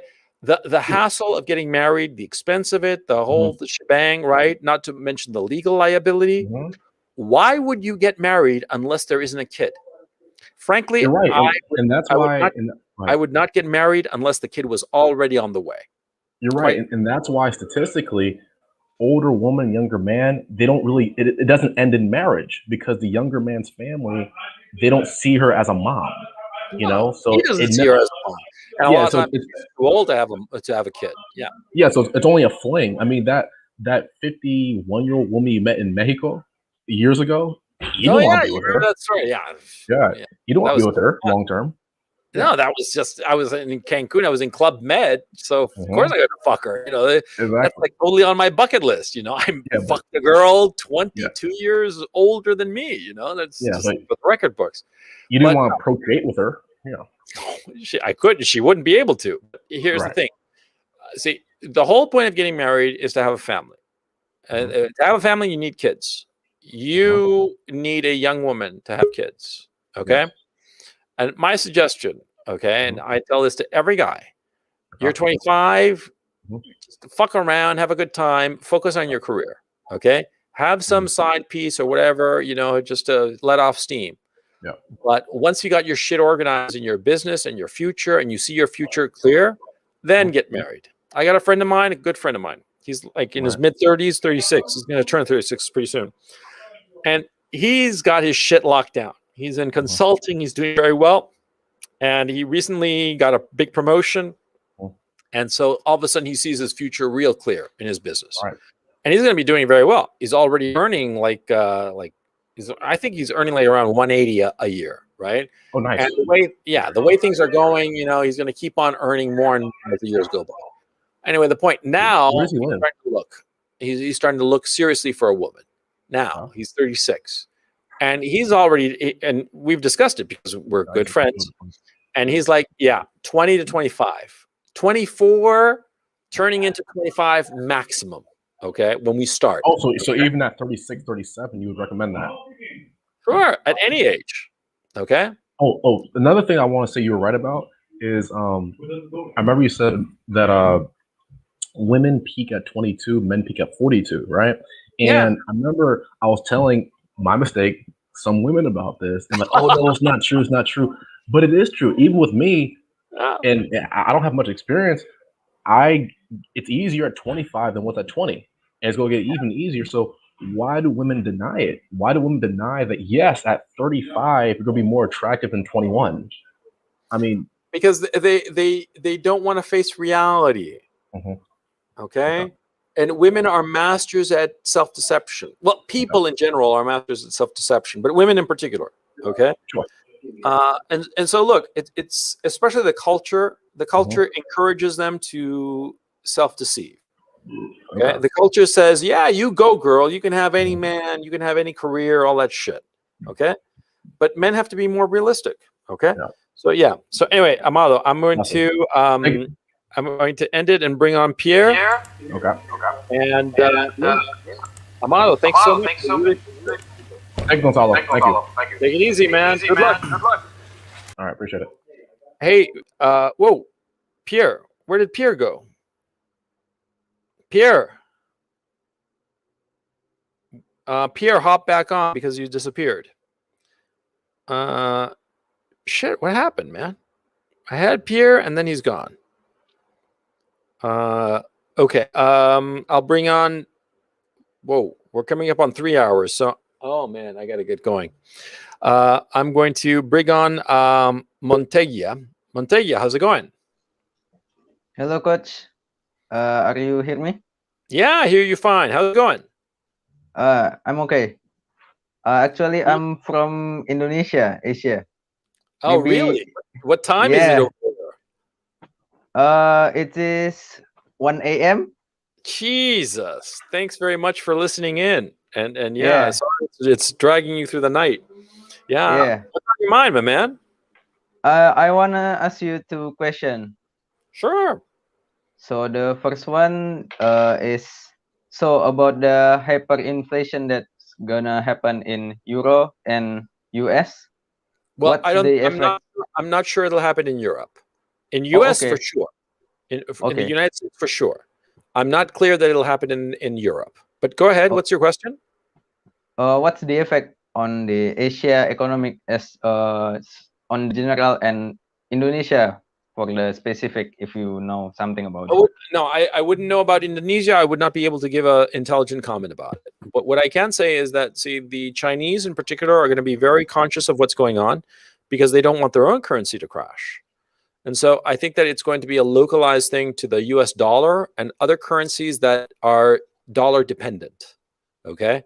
Like, for instance, the Panamanian dollar is dollar dependent. And there are other currencies like in Bolivia and other economies that aren't doing so well where they have essentially pegged their currency to the dollar. Those countries are going to suffer. Now, the Chinese, of course, you're in Indonesia, closer to China, obviously. And so China is what you have to be paying attention to. And I do not think that the Chinese are going to allow their currency to inflate away. Okay. I think that at some point they're going to start controlling their currency. I mean, they are controlling their currency and they're keeping it weak against the dollar to improve their export situation vis-a-vis the United States. But if the dollar starts to deteriorate into inflation and hyperinflation, then the Chinese central bank will likely take steps to shore up the yuan. They're not going to allow it to crater. They're not going to allow it to disintegrate with the dollar. And the Europeans will likely not allow their currency to deteriorate because of the reasons I mentioned earlier when I was talking to that German fellow, Dominic. Because the Europeans, the Germans in particular, have a very traumatic history with hyperinflation, and they will not allow that to happen to the euro. Okay? Not if they can help it. Because several generations of Germans have been raised on the notion of having a strong currency. And so I don't think that that's going to happen with the euro. It could happen, but it could happen like high inflation, perhaps. But hyperinflation, like a total loss of control of the currency, no, I don't think that's going to happen. But with the dollar, yes, that's going to happen. That seems it seems already baked in. Okay, at this point. Now, how that will inflate, how that will have an impact on the other economies, specifically Indonesia and the Asian economies, I could not say, but I do not think it's going to be that severe. That's my thinking at this time. Okay, so if there is an effect for the Asia, what to do for us in Asia to reserve our value of money? Gold. Okay. Yeah, gold. What about Bitcoin and the cryptocurrency? Well, I don't know. I mean, it's been like collapsing as of late, and that now it's right again. I don't know. I honestly don't know. The only thing I think we smart is just to be diversified. Gold, silver, platinum, yeah, copper. Copper seems to be in a good situation, and you can buy copper via proxies like copper mining companies like Rio Tinto. You know, that you should be looking into that. I'm not giving a specific recommendation when I mentioned Rio Tinto. Rio Tinto is just one of the biggest copper mining companies in the world. But yeah, you should look into proxies for copper. Yeah, that's my thinking. So precious metal, yeah? Yeah, precious metals. Yeah. Yeah. Okay. Anything else on your mind? Nothing, sir. Thank you for all the content you put up in the internet. I really thank pleasure. for them. Yeah. My pleasure. Take it easy. Yeah. Thank you. Okay. Hey, Pierre, how's it going? How's it, Coach? Thanks for having me. Can you put earphones on? I can hear myself. Is it? Oh no, I don't have. I have an earphone, Okay. So anyway, so tell me what's on but your then I mind. can't hear you. Yeah. Okay. Hear me Go ahead. now, Yeah, I hear you fine. What's up? but I can't hear you now. I don't. Oh, I I don't. see. Okay. Well, Pierre, why don't you just take off the headphones and we'll just deal with the echo. Is it fine Hello? if I speak like this? Yeah, go ahead. Go ahead. What's on your mind? Now I can hear nothing again. Oh, Pierre, why don't you Shit, unplug? I don't know and what's just, going on now. Okay. I can't Unplug. hear anything. Unplug. Hello. Okay. Somebody get in touch Something with is Pierre. wrong. Pierre, I'm going to have to. Okay. Pierre went away. And to tell you the truth, I'm a little bit fried because we've been going 3 hours. So Pierre, if you can hear me, you'll be first on next Sunday's call. Yeah. And once again, my profuse apologies for having left you guys in the lurch. Okay, let me bring on Pierre. Yeah, Pierre, what's on your mind? Yes, Coach, can you hear me? Yes, I hear you. Okay, great. Now, I just want to tell you a quick anecdote, or what do you call it in English? Something that happened. Yeah. Some joke thing that happened in our country. I think it was last week. There was some, I think it was gang violence or something in the townships. I'm here from South Africa, and they called the police, the woman, and she eventually talked to the brigadier or the brigadier, I don't know, the top guy in the police. And then she said they must come and help them with the violence and stuff that's going on. And the guy just said no, he can't do it because he can't let the police lives in danger. That's how it's going in our country at this stage. Jesus Christ, man, that's a disaster. Yeah, the police can't do anything about the public anymore. They're not trained. They're not fit to do anything. And the best of all is now Friday, they want to take the guns for self-defense. That's now that they want to implement it now quick. It's not. Can you leave South Africa? Me? Yeah. No, we're gonna fight back. That's all we can do. we will. Our forefathers did it, so I think we're gonna give it our best shot. Really? Yeah. Jesus. Yeah, I don't know. Have you been to South Africa? No, I've never been to South Africa, but I've followed the news from South Africa, and it sounds really grim. Yeah, it's a nightmare. But yeah, it's our own fault. We let it happen, and we have to live with it now. So. Yeah, because like from what I understand, the ANC blames white farmers for all their problems. Is that correct?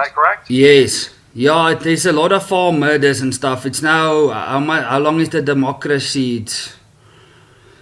It's about 26 years since 1994 or 27 years. Yep. And yeah, the country was great. I don't know if the other guys know, but in the 60s, in the 60s, 70s, South Africa's currency was better than the dollar and the pound. And now it's like, it's just down the tubes. But I see America is in our footsteps. Yes, it is. Yes, it is. Do you think that there's going to be like a civil war in South Africa? Yeah, they're talking about it, especially now if they're gonna take the guns, and if you see how the justice system is corrupt and how the politicians is corrupt, but we all know it's actually not the politicians, it's the one up the pyramid that is causing all the shit, if you know what I mean. Jesus. Yeah. But yeah. Hey Pierre, look, I've been going on for like 3 hours, so I'm kind of fried. I'd really like to hear more from you. Can you be on Sunday? On Sunday, yeah, I'll do my best. I'll do my best. Yeah, because it would be great to talk to you about this situation. It's something I'm really curious about. Yeah, if there's some specific points that you would like to address, then I can certainly make a point to talk about it. Yeah, because what I'll do is I'll think about it between now and Sunday. So that way, when we talk on Sunday, it'll be worthwhile for you and for the audience. Yeah, because I'm really curious, and right now I realize I don't know enough, and I didn't know about this law that they're going to prohibit guns on Friday. No. The news just came out about Friday, last Friday, and they want to put it through Parliament now officially, but it's not. They just still have to discuss it and stuff, but it's on the way. It's on the way, yeah, for sure. And then you get the police that say they don't want to put the police's lives in danger. Yeah, that's their argument. Yeah, no, I really like to hear more about this. So yeah, let's set a date for Sunday. Sunday rather. And we'll talk then. Okay, thanks for the stream, coach, and your time and everything, and no worries about the late stream. Okay, thanks very much. Take it easy, man. Okay, cheers. Thanks. Cheers. Let's see.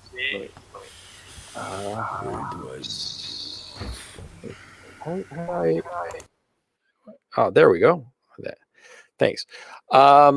Okay, guys, I'm going to call it a stream because I'm a little bit fried, and I see that it's been 3 hours on talking to you guys. So yeah. So anyway, I hope this presentation on the communists really helps you out. I'm going to be talking more about hyperinflation on Wednesday, tomorrow. A new Patreon exclusive video is coming out discussing it a little bit, but I'm going to focus more on hyperinflation and the currency collapse. And it's going to be content only on Patreon. I'm not going to put it up on free channel, okay? Because I think it's really interesting, and I think a lot of people are interested in it because it affects everybody. And so, because I've been keeping very close watch on the currency situation, and it's just becoming a mess. So, but next Sunday, rather, I am not sure which topic to do because I have a couple of topics in mind. One is economic. The other is on a book by Schopenhauer called The Art of Being Right, which is basically an enumeration of all the ways that somebody can fuck you over in an argument. That might be fun to do, but I'll see how it goes. But into the future, I'll be talking a lot more about economics, just so that you know. Okay, because it's going to be affecting more and more people, and that's why I think it'll be something worthwhile. So that's why I'll do it. So anyway, thanks so much for this broadcast. I hope you enjoyed it. Once again, I am so sorry about having stood you guys up on Monday, and it couldn't be helped, and it was not something that I wanted to do. So I hope you understand, and I thank you if you do. So I will catch you next time on Sunday. Take it easy.